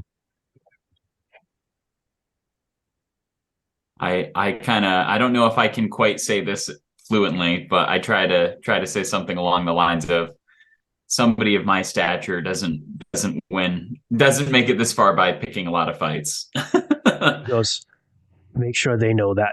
And he gestures to Bryn and Descara, who are just like have weapons and stuff on them. Yeah. Clubs Bryn and Descara to unconsciousness. Right. I am going to once Kyrese seems to be done doing his whatever Kyrese thing he was doing that the rest of us could not perceive, I am going to I will start walking. I'm gonna pay attention to like my just listening if he whispers anything to me or gives me any feels or anything like that. But in the meantime, I'm also gonna be looking for evidence of wolves or tracks, like either human tracks or wolf tracks, things like people or wolves have been about here where I can follow them back to common ground. I will say, give me a track roll. Yes. I am going to take this opportunity as we're walking to go to Bryn and Descara and tell them it's foolish to enter the wolf's den with your teeth bare, So that's my way of saying, like, probably don't have your weapons out. What if they come at us with weapons first? We won't be ready. I just kind of shake my head. Like, by the way, Ben, Ruin, because I was distracted by their role playing, so I don't know if you rolled yet or not. I will remind you, you can augment this if you need to. I already succeeded, so I got an 11. cool. I did well with Okay, that cool. announcement. All right, so Finally, I think this is one of the first tracks that I did well It's- on. Like I I think rolled this so is many the- and bombed so many. I like had one I success. think this last is arc. literally the first thing you've succeeded on. So check survival, or no, I'm sorry, check track. Check track. Looking around, you find 2 sets of tracks. One of a very large wolf, and then one of a barefoot person who seem to have come here within the last couple of days. So they're not fresh tracks, but they've been around, kind of like hovered around like the edge of the ravine, and then left in a certain direction. And then looking in that direction, you just kind of look up through the woods and you see like that peak in the tree line. Right. I will mention for the sake of my friends, I'll be like a dire wolf and a person. Probably tell Maury. They went this way. I will start to follow the trail. Okay. I'm thinking here, like they came to this ridge. What are the chances that's a coincidence? They're either someone who loves this child and is still looking for him, or someone who pushed him. So you start following the trail, and it's hard to follow, but you roll pretty well because this is someone who's used to like not leaving tracks. So you find like the barest, sign really. And there are sometimes you have to stop and like kind of sit and look and think and be like, okay, if I was sitting here, where would I go? And then be able to like pick up the next track. And then you have to sometimes get into that mind of like, if I was trying to conceal my tracks, how would I do this? And that's when you Step on find this rock, so Yeah, it won't exactly. hold an And impression. then there are even times when you find that rock where there's just like a little bit of moss that's been displaced, and you're like, okay, this is it. And sometimes you have to actually stop and begin like a circle, like the spiral pattern, to actually pick it up again. So it takes you a while. It takes you a couple, like 3 more hours. You're heading up. Where if you went straight, it probably wouldn't be much. But this person also is like switching back and forth and like taking a very roundabout route back. And as you're going, you get out of, there's less and less deciduous trees, more and more evergreens as you get into this like pine forest of the very high altitude here. And as you're going, you feel this constant presence like with you, right? This presence that you felt in the pits when you first met him, and you quite forgot what it felt like, but now you recognize that little presence again that's with you.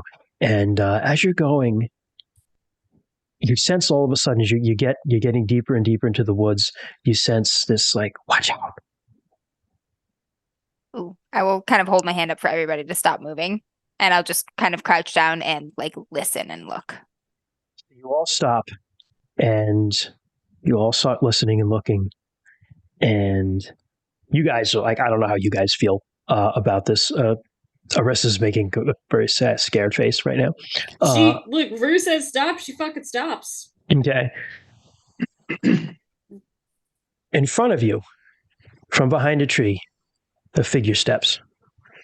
And it's a very muscular, very scarred man. He's not as big as Descara. He's certainly not like bulky. He's very wiry, strong. Would Aaronina call him skinny? She would call him like scrawny. She would actually call him scrawny, probably. But he's got long black hair, very, very like dirty and just like straight hangs kind of in his eyes, over his eyes. His eyes are black. And he's got these tattoos, and the tattoos that he has are like your tattoos are better than their tattoos. Theirs are like real stick and poke jobs. But he's got like these whirly patterns of tattoos all over his body, and over them are like these white scars. And he's got these black eyes and like a very like just like really thick stubble, not like a beard. And he's just like he's got a spear with him, and the spear has not a metal spear point, but a napped stone spear point. That's fucking awesome. Was the black eyes? Is that troll blood usually? Black eyes? Not necessarily. No, okay. Not necessarily. But his eyes are just black, and he just kind of just begins to pace back and forth like a wolf would. And as you're doing that, who's towards the back? Oh God, Conry- no! He's one of the Conrys, smallest ones. I was making sure the fucking spirit didn't get lost, man. A wolf is gonna Behind grab you- you and run you off to feed their pups. Behind you, an equally a very big wolf. You sense something like stalking behind you, and it's just like fern undergrowth, and there's like fern and pine needles and stuff on, and these big pine trees. And like think of like the dark forest in Valheim. That's where you are right now. But there's something like there's this big wolf with these yellow eyes, black fur that makes the eyes look even more yellow. It's just like standing behind you guys, basically blocking the path that you came up, so you can't go back. I would imagine I recognize this. And I do my very, very best to maintain my composure to the spirit. And I just whisper in spirit speech, like, it's going to be okay. Yeah, the spirit, I'm like which you can still, your spell kind of wore off by now, actually. That's okay. I assume he's here with us. Okay. So. You just say that, Ruin, you sense him just being like, be careful. And this man stalks closer to you. And as he gets closer, you can see like through his hair on the left side of his head, you can see part of his left ear is just ripped off. It's gone. It's just a stump. And he looks at you. I'm going to stand straighter as he gets closer. I'm not going to stay crouching. I'm not going to back up. What are you doing here? I have been called by one of your own. I say at least, and smell that on you. He said you're part us, at least. Oh, got you. Okay, I was like, yeah, what? sorry. Yeah. Okay. Yeah. You're part us, at least, Not these ones, though. They're What you be mine. doing coming in our lands? We're coming in peace. You should turn around and leave in peace, then. You've lost a child from your pack. What concern of that is yours? He sent me here. You should go. I can't do that. I get a little tenser when he sees that curl of the lip. I smiled so slightly and hope they don't kill me. As he does that, so proud of my friend. Another So proud of wolf. You see another figure like come up behind him, like padding up. Doesn't seem like he even notices this figure, the guy in front of you. And it is another guy that is covered in like tattoos across his. These guys are bare chested. They just have like the Conan loincloth on, basically in the summertime. Yeah, he's got a same thing. Another spear that's like a napped stone point. His hair is black, but it's actually a little bit pulled back, and he's got some bones and like beadwork in it. He's got yellow eyes, but he's very like this guy's like stocky. Like he's not super tall, but he's very, very stocky and muscular. Karenina would not call him skinny. She would not. He looks like a power lifter. Next to him, just kind of like trotting along, is an equally like big ass wolf. Oh boy! And he says something. He just says something in a language you don't understand to the guy in front of you, and the guy's like, and they kind of like it's almost like a growling, but with some words mixed in or talking in between. Arisa, you're in the middle. You kind of see all of a sudden you look in the woods and there's this face looking at you, and it's a woman, and her hair is black, but just like wild, like it's almost like something witchy looking about her. And she's got like yellow eyes, and she's thin though, very, very slender. And also with her is a black wolf with some silver shot through her, not gray. Just like next to her, not making a sound. They all of them got spears. She will not say anything. She'll look to her, but she'll hold up her hands, showing that they are empty. Okay. And just give her a nod. Say like Bryn and Des, you'd be on the other side. You see another girl. She's shorter though, not as tall as these people. She's very, very slender, and she's got the sides of her hair are shaved, but she's got like dreads on the top that like kind of like lay back, black dreads, yellow eyes. Her whole face is just like covered with tattoos. Same thing with her arms. And she's like, she sees you, Bryn, and she smiles at you, and you see her teeth are filed. And all around her neck, all around her are like these necklaces of different bones and stuff like that. And like same thing on her hands. There's these like bone rings and things like that, taken out of like spinal. Like you take like a vertebrae and like core it out and make a ring out of it. And there's a wolf also with her, grayish wolf. And last but not least, Rue, you see another wolf, which is a very slender silver wolf. Just kind of trots up on the other side of the very squat guy and locks eyes with you and kind of does that.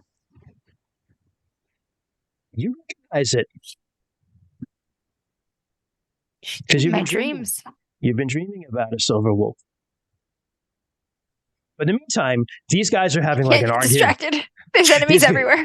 Potential enemies. Oh god. These guys are having like an argument in front of you in a language that you do not understand. Oh god. I'm trying to pay attention to everything at once and it's almost impossible. Like these guys are arguing. They're wolves that are eyeing my friends and surrounding us. Descara and Bryn haven't know how to use weapons. Not that they'll be. Descara doesn't usually jump to violence immediately. Bryn, I saw her stabbing that target.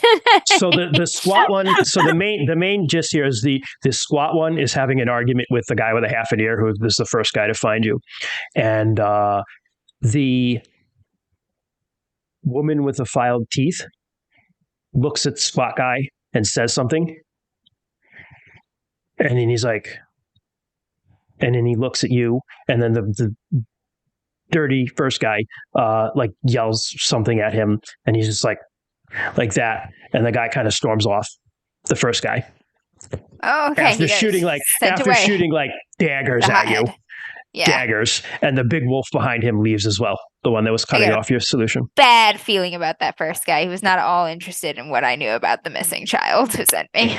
And the squat guy looks you up and down, and the silvery wolf actually like yips something at him, and he's just like,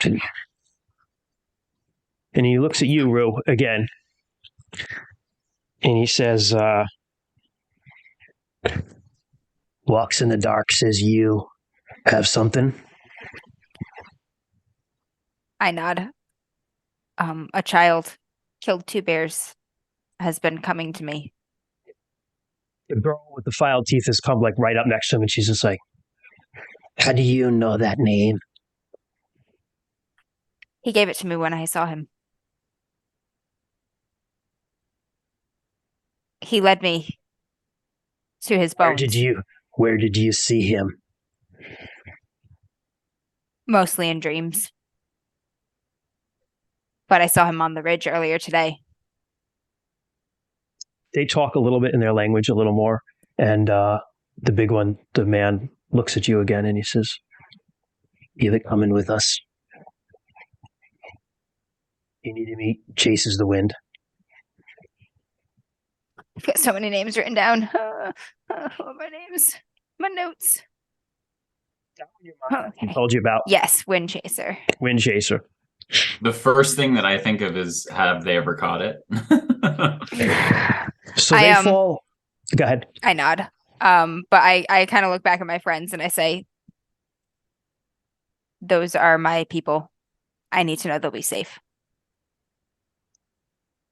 They'll be as safe as they conduct themselves. We won't hurt them, Rue. I'm just kidding.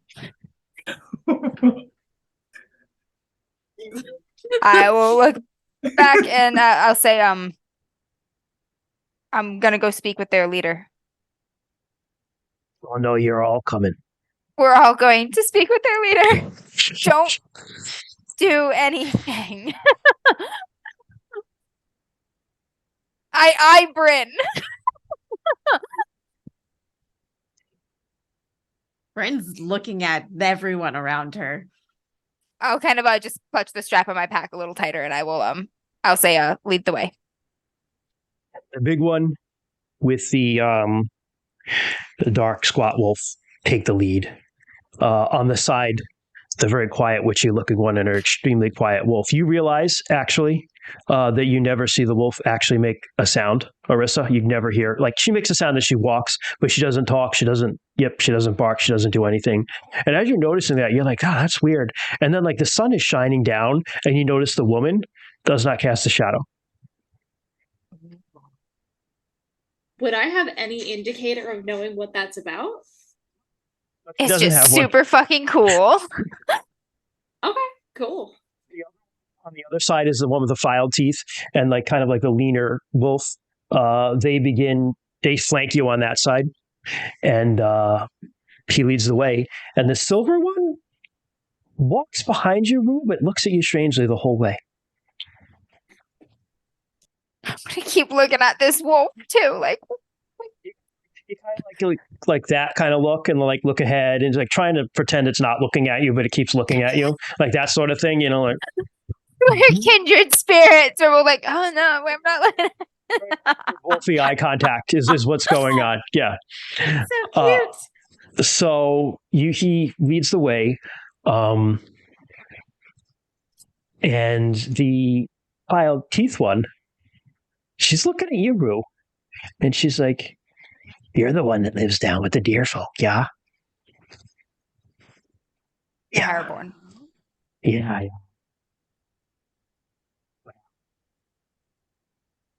How do you know of me? We know you. That one there, his Black Fang. Has his wolf Midnight.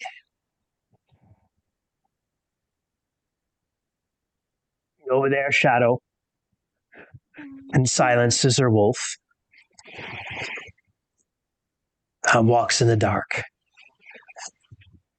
As it sees in the wind. I'm Rue. It's a stupid name. I know. I know that now. I'm Rue. That's a stupid name. I love it. There's Quickie, but whatever.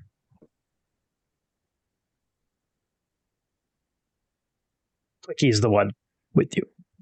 She kind of nods to that one. Yeah. Yeah, Quickie. Quicksilver. Quickie.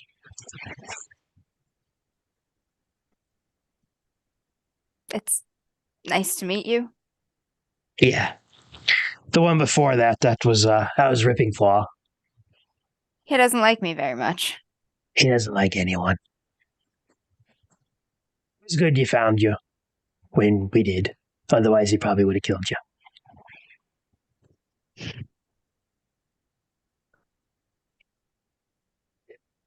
I hear you sometimes when I'm in the Vale. Oh, yeah. It's scary, I don't- yeah? No. She smiles at that. I like her. I'll smile a little too. I'm nervous, but okay. This is going as good as can be expected. Okay. So he leads you up through the forest, and as you're going, Rue and Des, because you're used to being in the woods, you eventually become aware that you see like all sorts of like game trailish sort of places like through the underbrush. Like you can tell like this is a very inhabited place of the woods, although you don't see any sort of structures or any sort of like things that would show human habitation, right? And eventually, as you climb near and near to that tree line, you get to a very big spread out area of like very tall pine trees. Like I pictured like we always use Vikings, even though like the Hortlings aren't Vikings, but we use the show as like a lot of reference visually for myself. But yeah, reference for everything. Like the show, no, like the episode where they went to Uppsala to do the sacrifices, and like you know how like it was like in the middle of the woods like that. You come in an area that's spread, awesome. it's spread out like that, right? But there's no buildings. what you see is there's some campfires and stuff here and there, and there's a big cliff face, which like with like an underhang, where if they need to, they can get under there to shelter from the rain or whatever. But you don't see any like structures. There's fires, and you see stone spears and axes, and you see like wolf cubs and little children are just like running around playing with each other, and then they stop and look at you guys as you walk by. And so the tribe is kind of like spread out. And, God, they're so close to that clan. Like they've been up here and like they're so close, but they seem so far away because they're so good at being hidden. And so you eventually get to there's a part where there's kind of a large flat rock that kind of just looks up over a fire, and it makes like a natural kind of raised dais. And sitting on that, there's a elder wolf. You can tell she's old. And she's kind of sitting there with her paws crossed, but kind of like lounging, sort of on, kind of like with one, like, you know, like kind of like the, hey kid, let's have a talk, with like one arm, like foot up and his arms on it, is this big fucking dude. Okay. with same kind of like long black hair that is like somewhere between super wild and super styled. It's got like bones and stuff in it, but it's still also kind of like ragged. Very, very like not even a 5 o'clock shadow, like a midnight shadow. It's like really like thick, but not a beard, right? He's got blue eyes. His forehead is a beast rune, which is just like a triangle, like yay. And all sorts of other runes and scars all over his body. But the main thing you notice right away is two. One is his fucking teeth, his canines are really much, much longer than like a human's, and much longer than other even Telmori that you've seen. And he's got this necklace and a leather thong around his neck, and they're all different teeth. So he's some elk teeth, some bear teeth, some like other like Alex teeth, cat teeth. But the main one right in the middle is there's a saber tooth cat's tooth, and it hangs like all the way down to the middle of his, like he's got these big pecs, and he's just there. And the black one, the first one, Black Fang, walks up to him and talks to him a little bit in a language that they, again, you don't understand. I wish I could speak Telmori. I'm like, ah, man. The mother wolf is just kind of like looking down at you, kind of curiously. She's staring, looks over all of you. And as she does, she kind of tries to lock eyes with each and every one of you. As she does, you don't feel fear, because there's a lot of wisdom in her eyes, and mostly you get from her is curiosity. You don't get any sort of hostility in her eyes. The big one, though, as soon as the other guy talks to him, he kind of like backs away, and this guy just jumps up, and he just kind of stalks right over to you. He walks right up to you first, Des, and he just like, he's not quite your height, but he's just like staring you in the eye, like, do you want to go, bro? And he gives you like a long moment of silence, just like staring you down. And then he looks at you, Bryn, and he gives you kind of the same stare, but he's looking down at you, and you get the impression he doesn't take you as seriously. So he moves on from you quicker. Looking up at him. He sees Arisa. Oh. He sees Arisa and actually smiles and nods a little bit to you. White ladies get respect everywhere they go. Kyrese looks at, and he's like, kind of stops a little bit, and he looks at your eyes, Kyrese, and then he turns and he looks at the other one, whose name you've come to know is Walks in the Dark, and again barks something at her, and she says something back, and he's like, and then he gets to you, Rue, and he gets like close, as tall as I can, and he gets so close that he actually like sniffs you. Like, hold still. He steps back a little bit, and he says, "Your left paw's pup. I can smell his lies all over you." Left paw. Left paw. What do you want? I want to return one of your pack to you. You know who I am, yeah? I have a guess. You're Their leader. Takes teeth. Oh, I've heard about you. Like Yeah. Julie. Lots of people. Not much though. Just your name. To know they're afraid of me. What do you have then for me? Killed 2 bears. He's one of yours, right? Back. He's taken aback by that. You got him. Where is he? He's in my bag. What's left of him then? He's not at rest.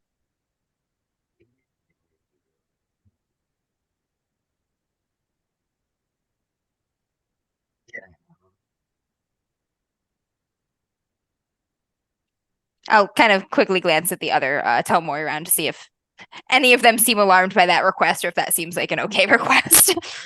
Staring at you, waiting to see what you do. Kyrese almost wants to tell you that he's not yours to give, man. He's a spirit. I'll swing my pack from down and I'll set it down, open it slowly, and just lift out the cloth bundle. He takes it, and he's got these like huge hands with like his fingernails are just like pointy, and he like just takes it from your hands, and he just backs up, and like kind of like doesn't sit, but he just like squats down, like it's like very natural. Like American couldn't do this because we're fat, but he just kind of like squats down naturally and just like holds it in his hands, and he's just like he's not even looking at you, he's just looking at it, and Wind Chaser above him just kind of like whimper, like dogs like whimpers something at him, and he just like kind of barks, says something back to her, and then the original one, Black Fang, says something, and then he looks back up at you, and he says, "Where'd you find him?" There's a ravine a couple miles back. Insert appropriate distance. Yeah. It's a ways back. Roughly 4 minutes. He was at the bottom. And you say, Rip and Claw. Well, know his name, but Rip and Claw, he was there. Tried to stop you from getting back here, right? And he growls more, and as he does, you see like the back of his muscles like bunch up, and his hair actually like raises up, and the Wind Chaser actually like again says something to him to kind of like, and he nods, and he says, "Kill 2 bears was my pup. You brought him back to me. I ain't gonna forget that." Walks in the dark and sees the wind. I'll see you home, but I got a hunt to go on.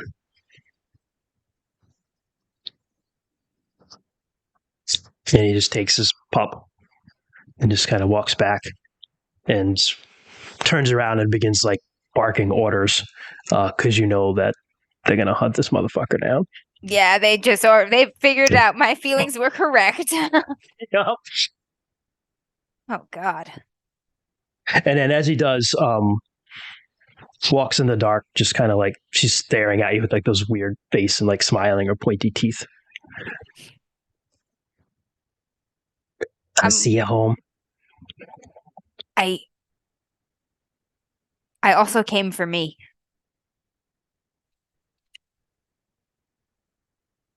Are you saying that too? I guess to walks in the dark because she just said about seeing me home. Yeah. I don't know what I am. Well, that too. Come with us. I'll help you. Look back at all my friends again. She goes, you can bring them to. And the little the silver dog kind of like yips and whines something, and she's like, "Come on, Quickie."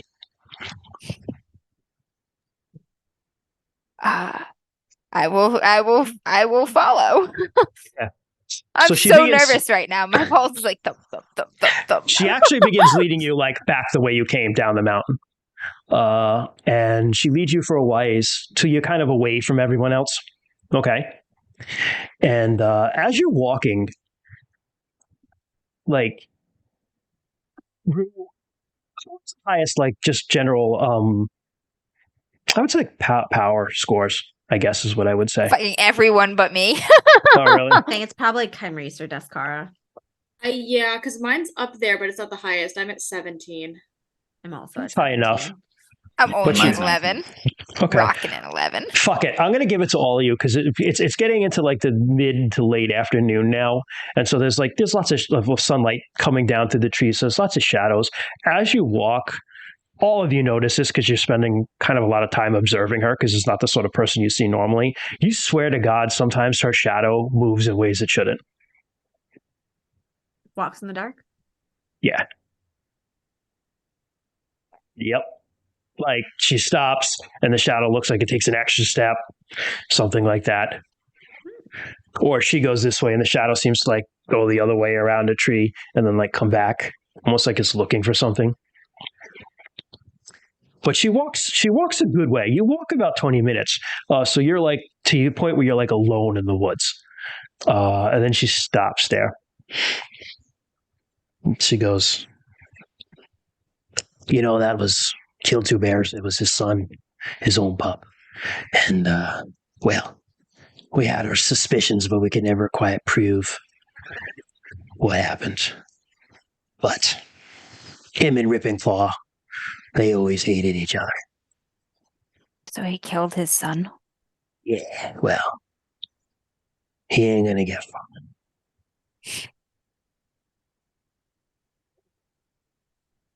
You. Oh, no.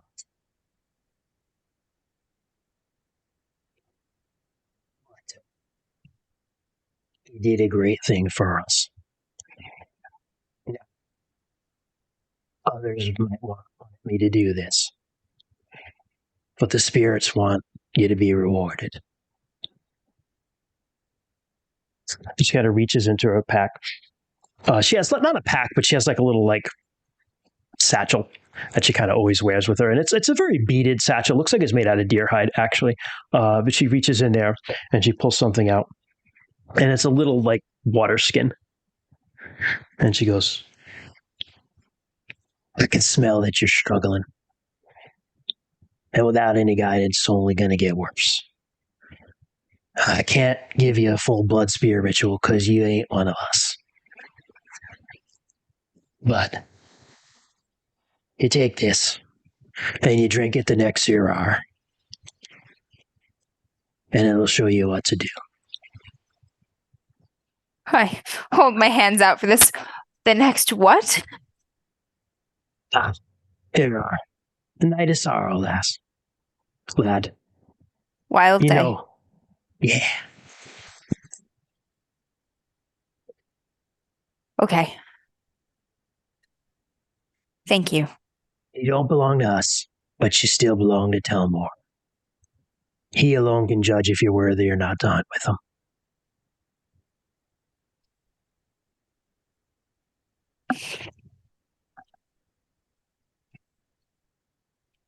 Come on. I Go ahead. don't know. I don't know if they shake hands or anything here. I'm gonna just nod. Yep. She nods back and she kind of like just, come on. And she starts guiding you down. And the silver wolf stays very close to you as you go. And again, you're kind of like looking at you and looking at her. And As we're walking, I'll Yeah. say to Walks in the Dark, Quicksilver, I see her too when I dream. He was Moonsilver's pup, yeah. Moonsilver, she was Wolf's sister to Left Paw.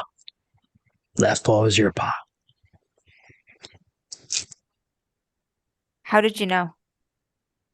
Oh, I knew. We all know about you because we all know about left paw. Left paw killed Moonsilver. Oh my God, I'm not even part of this, and I know that is a horrible betrayal. Why would he do that? He turned on everything and everyone. See, he started believing Revar's lies. Revar is red witches, evil bringers, liars. The Lunars.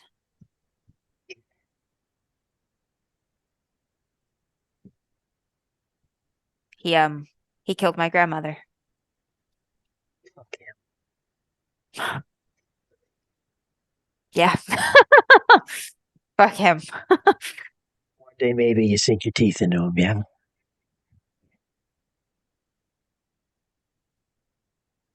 If I'm lucky. Maybe me. He's off hiding somewhere. It's with that Jonas trying to take over our kin in the north. Which so the Telmori are a tribe of Sartar. Every tribe has its own lands. They have their own lands called the Telmori lands. And right now there is a lunar a duke or a noble who's been given them basically, even though they're not his lands, colonialism. But he's trying to get them out of there. So yeah. Wait, is Jonas that duke in the north, or no? Jonas Wolf is the duke. Yes, correct. Yeah, he's the lunar duke. Yeah. It's a really fucking ironic last name, Christian. Is it? I did not come up with it. Is it not? Is it not ironic? It is indeed. But yeah, that's Runequest lore. Jonas Wolf. Jonas Wolf, that asshole. Yeah. I know this party. That fucker's dead. We will kill everyone who is name dropped. Colonialism is the real villain. Oh, your name is Jonas. Stab. Jonas, am I right? All right. So he leads you, and eventually you get to a part where the pine forests kind of end, and you look down, and it's very late afternoon now. The sun is low in the sky. You can get back to the Vale tonight, but it'll be after dark. But she stops there, and she goes, "Well, I ain't gonna go no further. But I think you can take it from here." I can. Well, I feel like such a child asking this, but he's gonna ask it. Will I ever see you again? She looks at Kyrese first, and she goes, "His spirits, they follow you." But then she looks at all of you, and then she stops with you, Rue, and she goes, "They hang around all of you. Thick like the air for a summer storm. I don't know what that means. But I hope I do see you again. And I hope I get to learn that means. Take care, Rue. You may have a stupid name, but you're still thrice cursed, like I am. So you're kin to me as far as I'm concerned."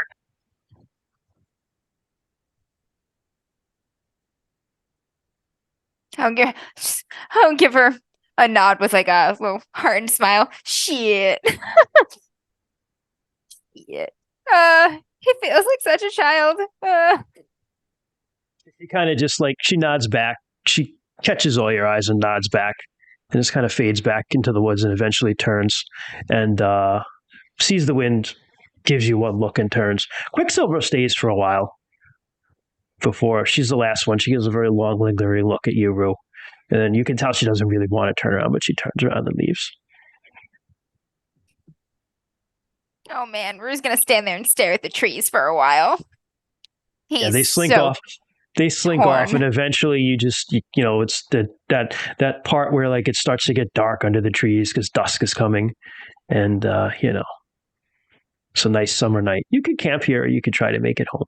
It's nowhere near Wild Day. You've got a couple days, so you're good. You're not going to wolf out here. Respectfully, could we camp here? Yeah, I was gonna say I think Root is gonna camp here. He'll let folks know, like he'll be back at the Vale tomorrow if they want to go back to their families. He's like, I'll feel silly if I don't use any of the things that I've hacked.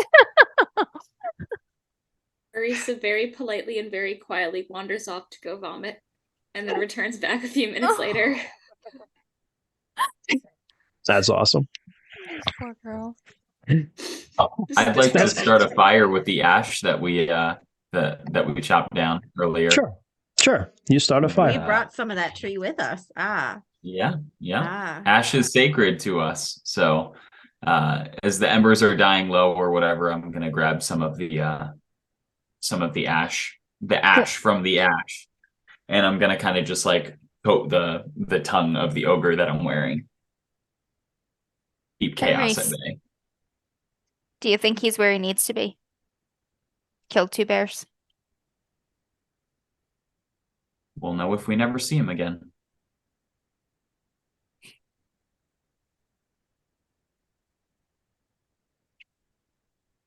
I guess so. He's with his pack, with nothing else. That means something. I look around at the rest of the group around the fire, and I kind of give you one of those shoulder touches. Oh my god, we're a pack. Fucking Rose sitting here like Goes back to rubbing ash into this dead ogre tongue. How can you be so wholesome and so fucking weird? Oh god. Thank you for coming, all of you. I don't know why I was so worried about it. You're awesome. I know Bryn was very tense with that spear, but She was making me very nervous.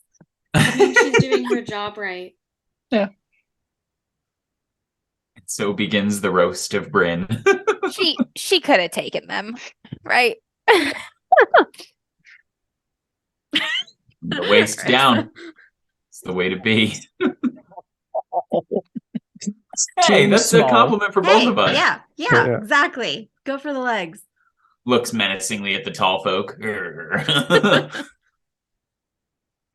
Hey, everyone swings low here. True. Sweep the leg is the party motto. Everyone swings low. I feel like that's the last thing that was said to you before Except you for left that Descara. house. Descara hangs low.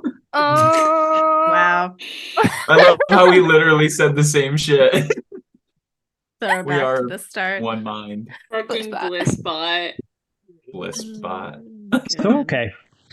So you camp the night, and it's a peaceful night. with my pack.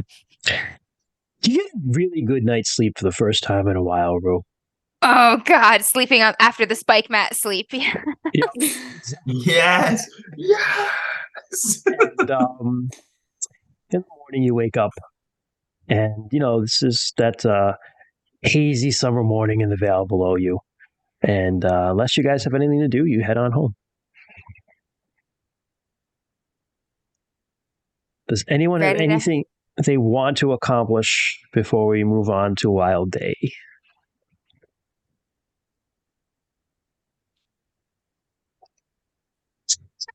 Jess, did you say something? No, Your audio's out. I was just saying, oh shit, we're doing Wild Day tonight. It's like 10.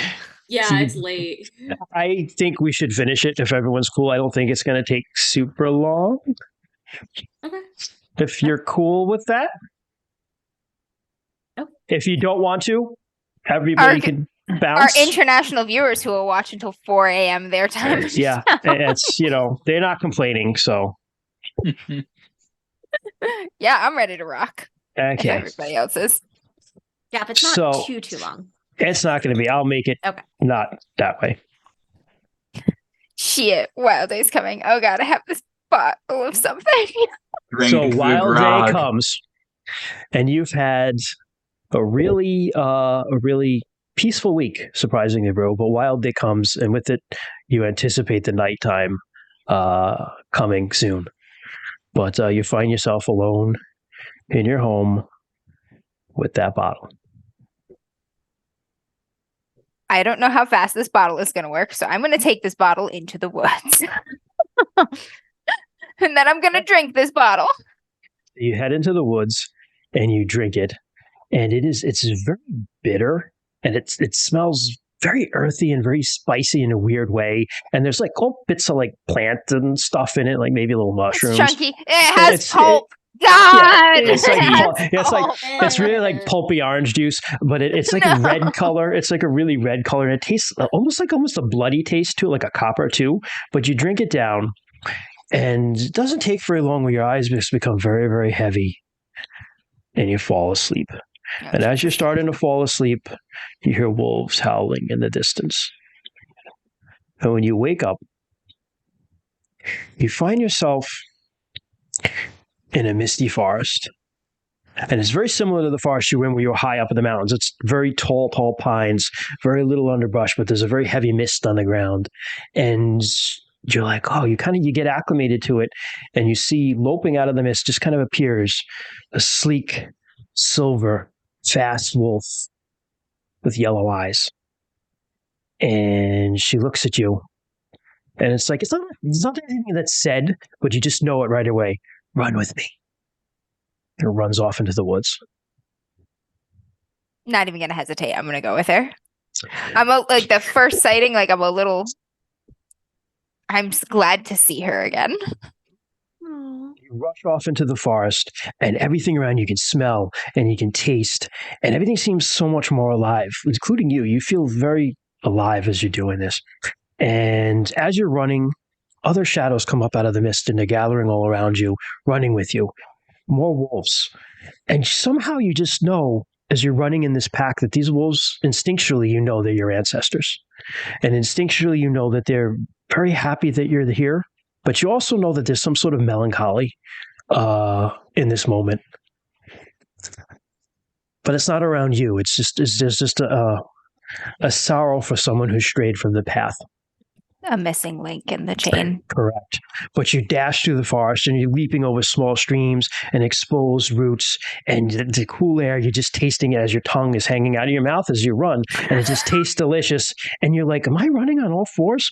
But soon, you don't have much time to think about that. You come to a clearing, and in this clearing, the fog kind of lifts a little bit, and there's sun dappling the forest, and there's a big rock, bigger than the one that you saw Windchaser on, and on it is this huge wolf, just sunning himself there.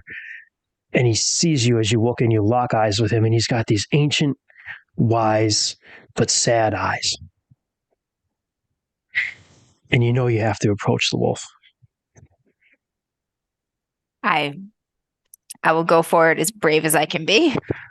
Something Silver about wolf, this feels less frightening than other you things and the before. silver wolf come up, and he just stands and kind of sniffs you. And he sniffs the silver wolf, and he seems pleased. And he looks at you, and he says, would you hunt with me? Yes. So he leaves off into the forest, all the other wolves, and Telmore leads the hunt. And you're running through the forest, and you pick up a scent. Give me a track roll, Rue. Oh, God. Please don't be the whiter. Please don't be the whiter. Augment, I'm gonna augment that shit. I'm Also, gonna augment remember the that shit. smell. Absolutely. You can augment that with Let's see. what do you want to augment it Loyalty? With something. With something. with? I would say one of your Can you runes. augment with power runes? Yes. Wild, Beast your rune, dude. beast rune would be Yeah, I would say appropriate. I'd augment Yeah. with my beast rune. Go for it. Nice. Okay, so I roll the augment check first, right? Correct. I gotta get under my beast rune score, which I did. I got under by 36%. Pretty under. You're not 20% though. So okay, so you're good. So that's a regular success. So you add 20 to your track skill for this. All right, thank God. And I think mark your beast rune. I'll double check on that later, but in the Yeah, interest I'll of- put check something them next off. to it, and we yeah. will. If there's a box next to it, check it. There is. All right. Okay, cool. All right. I got a 1. You sent this. And I you got know, a 1. You know right You already marked your track, so you can't mark it again, right? Yep. Actually, in Correct. this case, double check it because this is a hero quest, What? baby, and we break the fucking rules. All right. Because I've been so bad at track for so long. Yeah. It's time I get a little better. No. So you draw a bead on this. You sense this prey, and you begin running it down. And the whole pack just howls with excitement because they sense this prey. And you're running through the forest. And as you run, the other wolves kind of break off, and you feel a part of this. You feel a part of something that you've never felt a part of before. Because these wolves, everyone knows their role. Everybody is doing what they're supposed to do. And you have a role there, and they're depending on you to satisfy your role too. Because if you don't, nobody eats. And so they break off, and they going to the sides because they're trying to flank this prey. You're driving it. You're driving it into this little dell, and you know this because you've done this before. The other wolves are circling it to make sure it can't escape. You and Silver are going in to make the kill. All right. I'm gonna stay on it, wearing it down, and when its stamina So you're starts dashing, to flag, and you're dashing, will... and it's in that dell, and you know it's Quicksilver now. You run into this dell. Roll me. So I want you to roll now, as I want to roll your Beast rune, and I want you to roll your Man rune, and I want to see how you're doing on each one. So we're kind of opposing them. Yep. A little bit. All right. Yeah. I will roll Beast. Oh, I actually failed on the Beast rune. I got an 81. My Beast rune is 80. Interesting. Okay. I was not expecting that. Yeah. And I succeeded on the Man rune. I got a 3 out of 20. Very interesting. Okay. That was the chances of that happening were very low. That is, it's but it's amazingly appropriate That's for awesome. Rue. Okay, so you dash into this dell, and you're getting excited because you can smell the prey, you can smell its fear, and you run into the dell, and you're ready to pounce and kill it, and you see it. And it's a black stag. And you No. stop, and you hesitate. You hesitate for just a minute, and it almost gets away. But then a great wolf jumps on it, Telmor, and he takes it down, and his teeth are on its throat, and he rips it out, and it bellows its death. And the other wolves feed. And you feed as well. But you still feel odd about that. But there's something about feeding with your family that you love. And so you eat and howl somewhat happily, but there's a part of you that's disturbed. And afterwards, everybody's kind of laying around sleeping. The stag's bones are in a pile. And Telmor comes to you.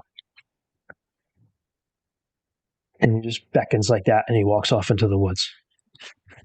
Follow him with a little more apprehension than I had before, because I know I hesitated. Okay. And I don't know if that was a mistake or all of this is a mistake, but I feel I've done something wrong. So he walks, and he talks to you as you walk, and he says, "Why did you hesitate?" The black stag is sacred to my people, my mother's people, my people. Understandable. By we, I mean my people, also your people. We do not pity the prey. All beasts are the children of Hakim and Mika. All beasts have roles. There are those who eat. There are those who are eaten. They eat and die fulfilling their destiny. We don't weep for those who die fulfilling their destiny. We honor them. And you walk for a little while, and eventually you stop because you've gone deep into the woods, and there's this cliff, and in this cliff there's a cave, and it's a very deep black cave. And instinctively you know that all the animals are afraid of this cave. And instinctively you know you need to go into that cave. And Telmor sees you looking at it, and he nods. And he says, "You must descend as I did, if you truly want to know what it is to be a child of mine." I need to know. I will head into the cave. I will find you again when the time is right. You head into the cave, and it is deep and it is dark. But your eyes somehow adjust to the light, and you can see okay. Still very dark and shadowy, but you can smell.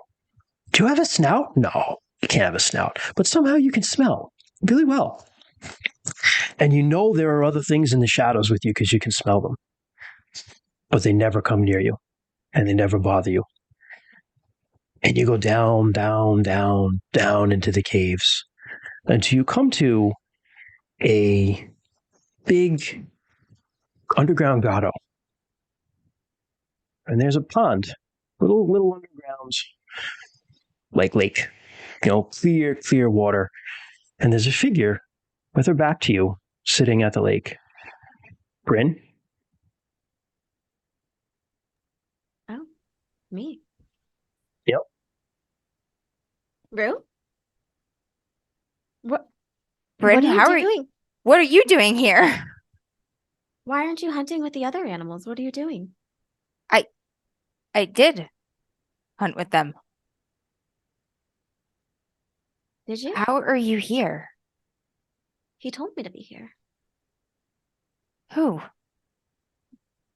Brother Doug.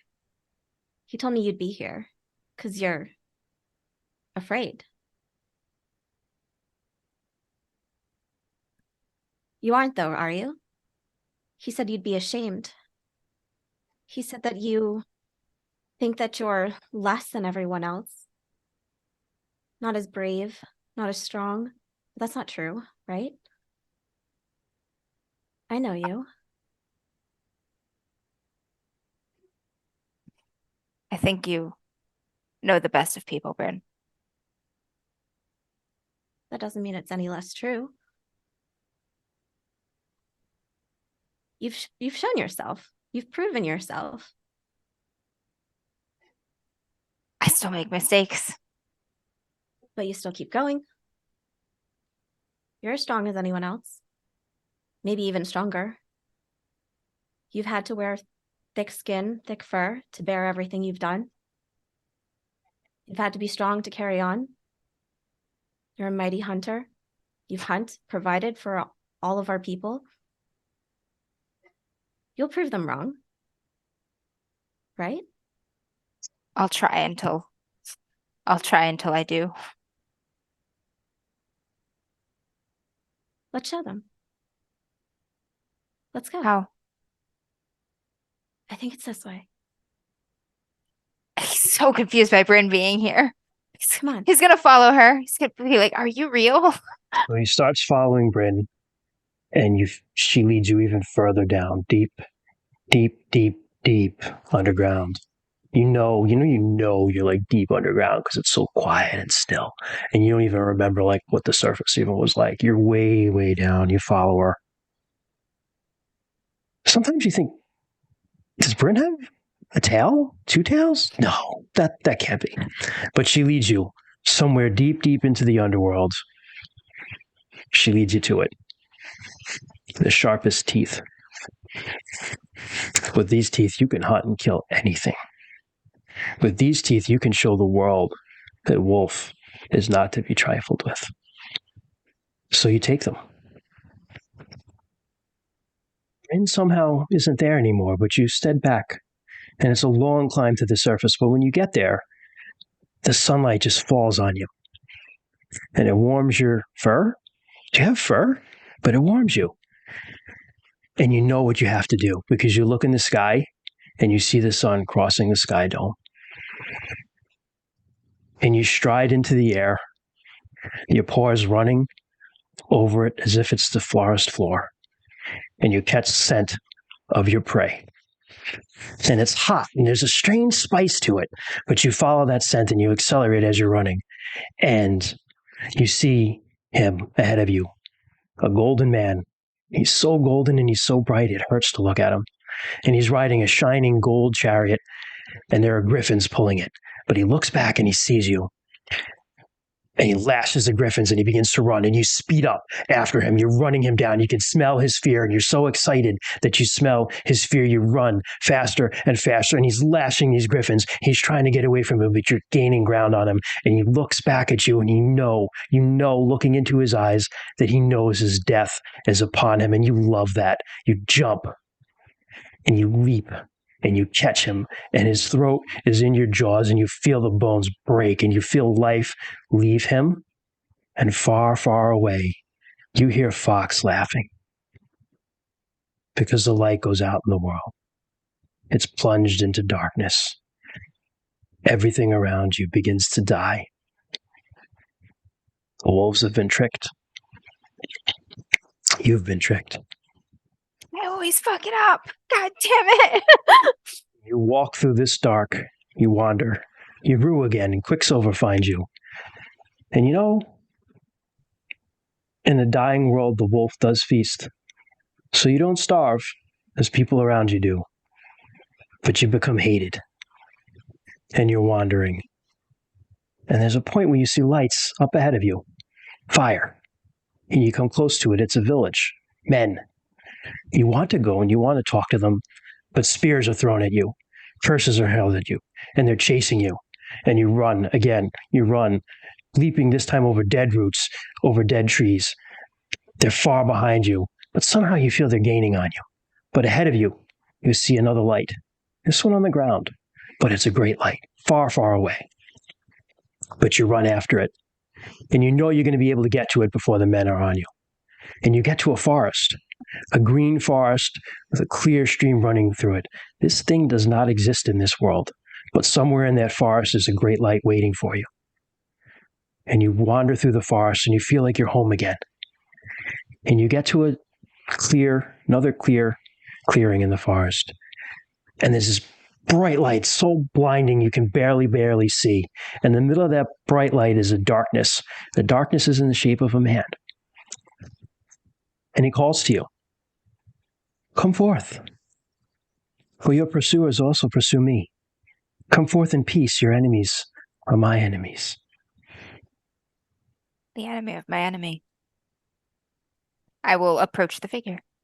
You come closer to him, and the light fades a little, and you see this great, like almost marble throne, and he's sitting on it lotus style, and he just wears white robes, very, very plain white robes. He's got black hair and a beard, very kind eyes. In his forehead, though, is a third eye that's open. He has 3 eyes. Yep. And he says, fight for me, protect me, I'll bless you. Spears and swords of men will not touch you, and you will be feared throughout all the lands. Will you accept my blessing? My people are hunted. What choice do you have then? You kneel forward, you and the silver wolf, and he touches your head, and you feel this blessing just surge through you. It fills you with tingling. And then you hear it. The men are in the forest. They're here. They're going to despoil this place. You and Quicksilver know exactly what you need to do. You turn and you jump on them and you fight. And it's just like the man says, the spears and the axes and the arrows do not harm you. They bounce off your hide. But the men, oh, how they die by the score under you. You kill and kill and kill until there's the last one left, and you've got your jaws on his throat and you're squeezing to death, but he's laughing. He laughs in the face of death as he dies, and the laughing warrior curses you. And as he curses you, he dies. You're victorious. You howl. You go to howl at the moon, and you look and you see the moon is red. There's a red moon in the sky. And you're stuck. You cannot change anymore. You try, but you cannot. You are bound now to this moon. The laughing warrior has cursed you. You howl in rage and confusion, and you just begin to run and run and run until you're just exhausted. The wolves have been tricked again and again. You've been tricked again and again. It's all you can think of as you run and run and run until you just collapse from exhaustion and you fall asleep. And you awaken laying on moss. There's a very crystal clear stream that's running. You can hear it very close to you. Quicksilver is there, just curled around you, sleeping. She raises up her head and she sniffs you. And you hear soft, padded feet. Big ones, they'll just pad into that dell. Telmor's there standing over you. And he does the same thing. You know you're supposed to rise and follow him. I follow. This time, Quicksilver comes with you. Telmor says, to be my child is to be thrice cursed. To be Telmori is to live with the consequences. To be Telmori is to live with the consequences of your ancestors' mistakes. It's to live with the fear that you will harm those you love. To be Telmori is to be feared in all lands. Find no welcome. But there are good things too. To be Telmori is to know the joy of the hunt. To be Telmori is to tread in the stillness of a deep forest, to know that you walk as your ancestors did, and to know they walk with you. The pack extends beyond life into eternity. You are a wolf child. You are thrice cursed, and you are of my pack.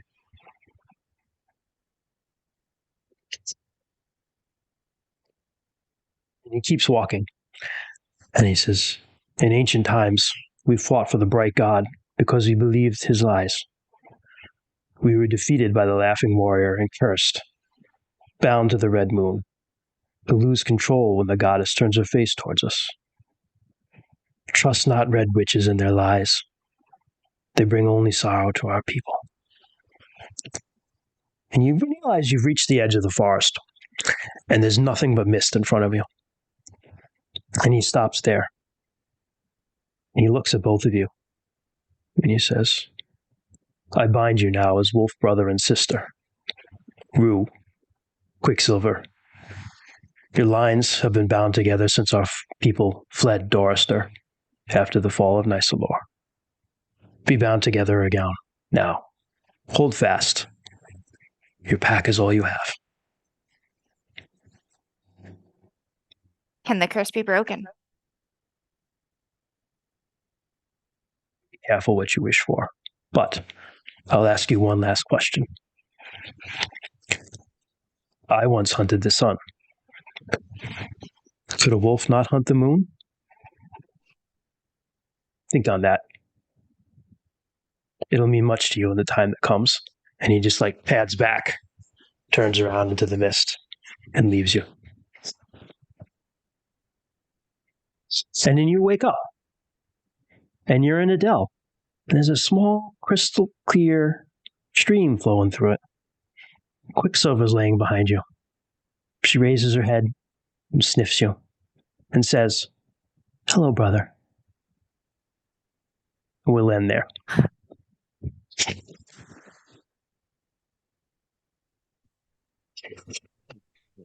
I'm a part of God something. damn.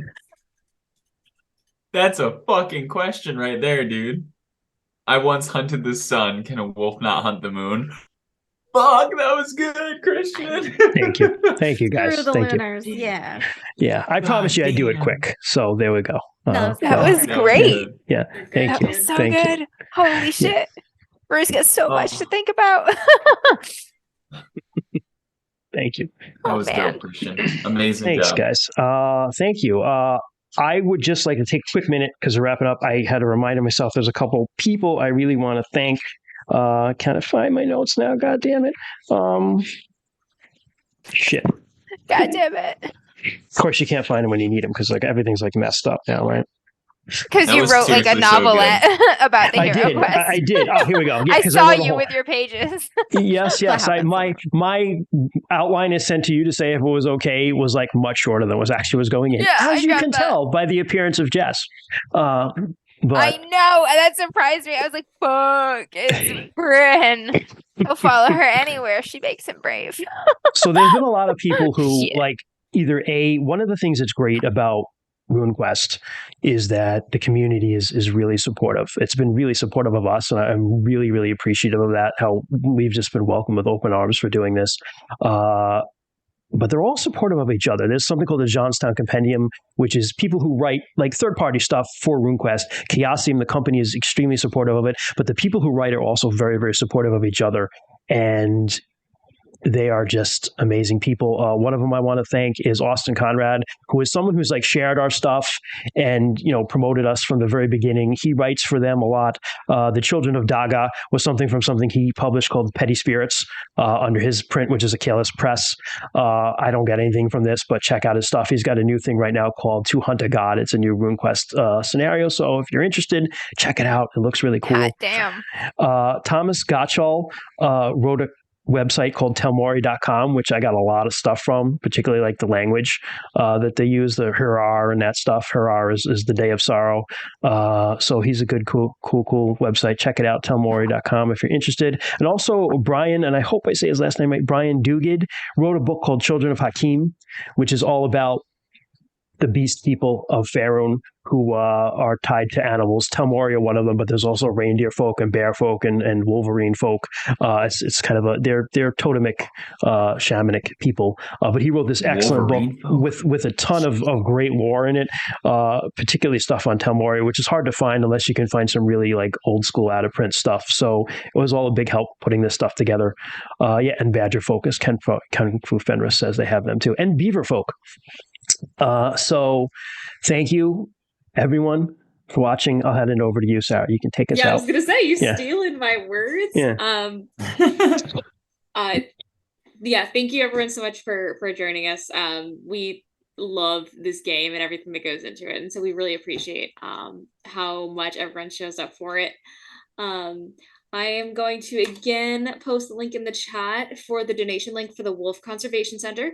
They are, if you weren't here at the beginning of the stream where Amber explained about them, they are a New York based charity that has a extremely large wolf reserve and is working with a couple different species to try and repopulate and, you know, educate the public about the importance of wolves in the ecosystem. So they are a fantastic charity.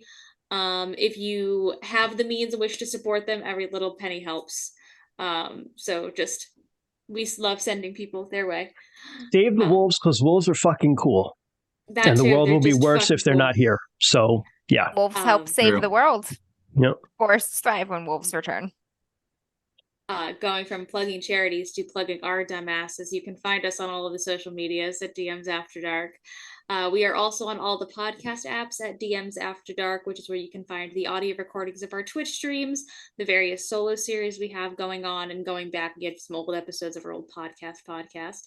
All of the Twitch streams also go up on our YouTube channel the following Monday. So if you missed the beginning part of the stream today, this will be up on Monday at some point on our YouTube channel, DMs After Dark. You can also email us at dmsafterdark@gmail.com. Questions, concerns, thoughts, queries, theories about shit. I don't know. Send us your Runequest conspiracy theories. Fuck it. Fun and flavor. Think that if you like what we do here, you can follow us. Following us here is free. It just notifies you that hey, we're live. We go live every other Friday at 7 p.m. ish EST, depending on how our technical difficulties like to fuck us in the ass. How much we're just like bantering back and forth. Yeah, how much bitching we're doing pre-stream. It's fine. Things happen. We're assholes. It's our brand. Thank you again, everyone, so much for watching. Have a fantastic night, and tell your pack you love them. I was just gonna say, find your pack. Perfect. Yep. Have a good night. Love you, everyone. Sharky, we're working on it. Kent has the prototype, so yes, soon. Thank you. All of our social medias will be updated with information once merch actually becomes a thing. But yeah. Have a good night, you lovely nerds. Good night. Bye, guys. Bye-bye.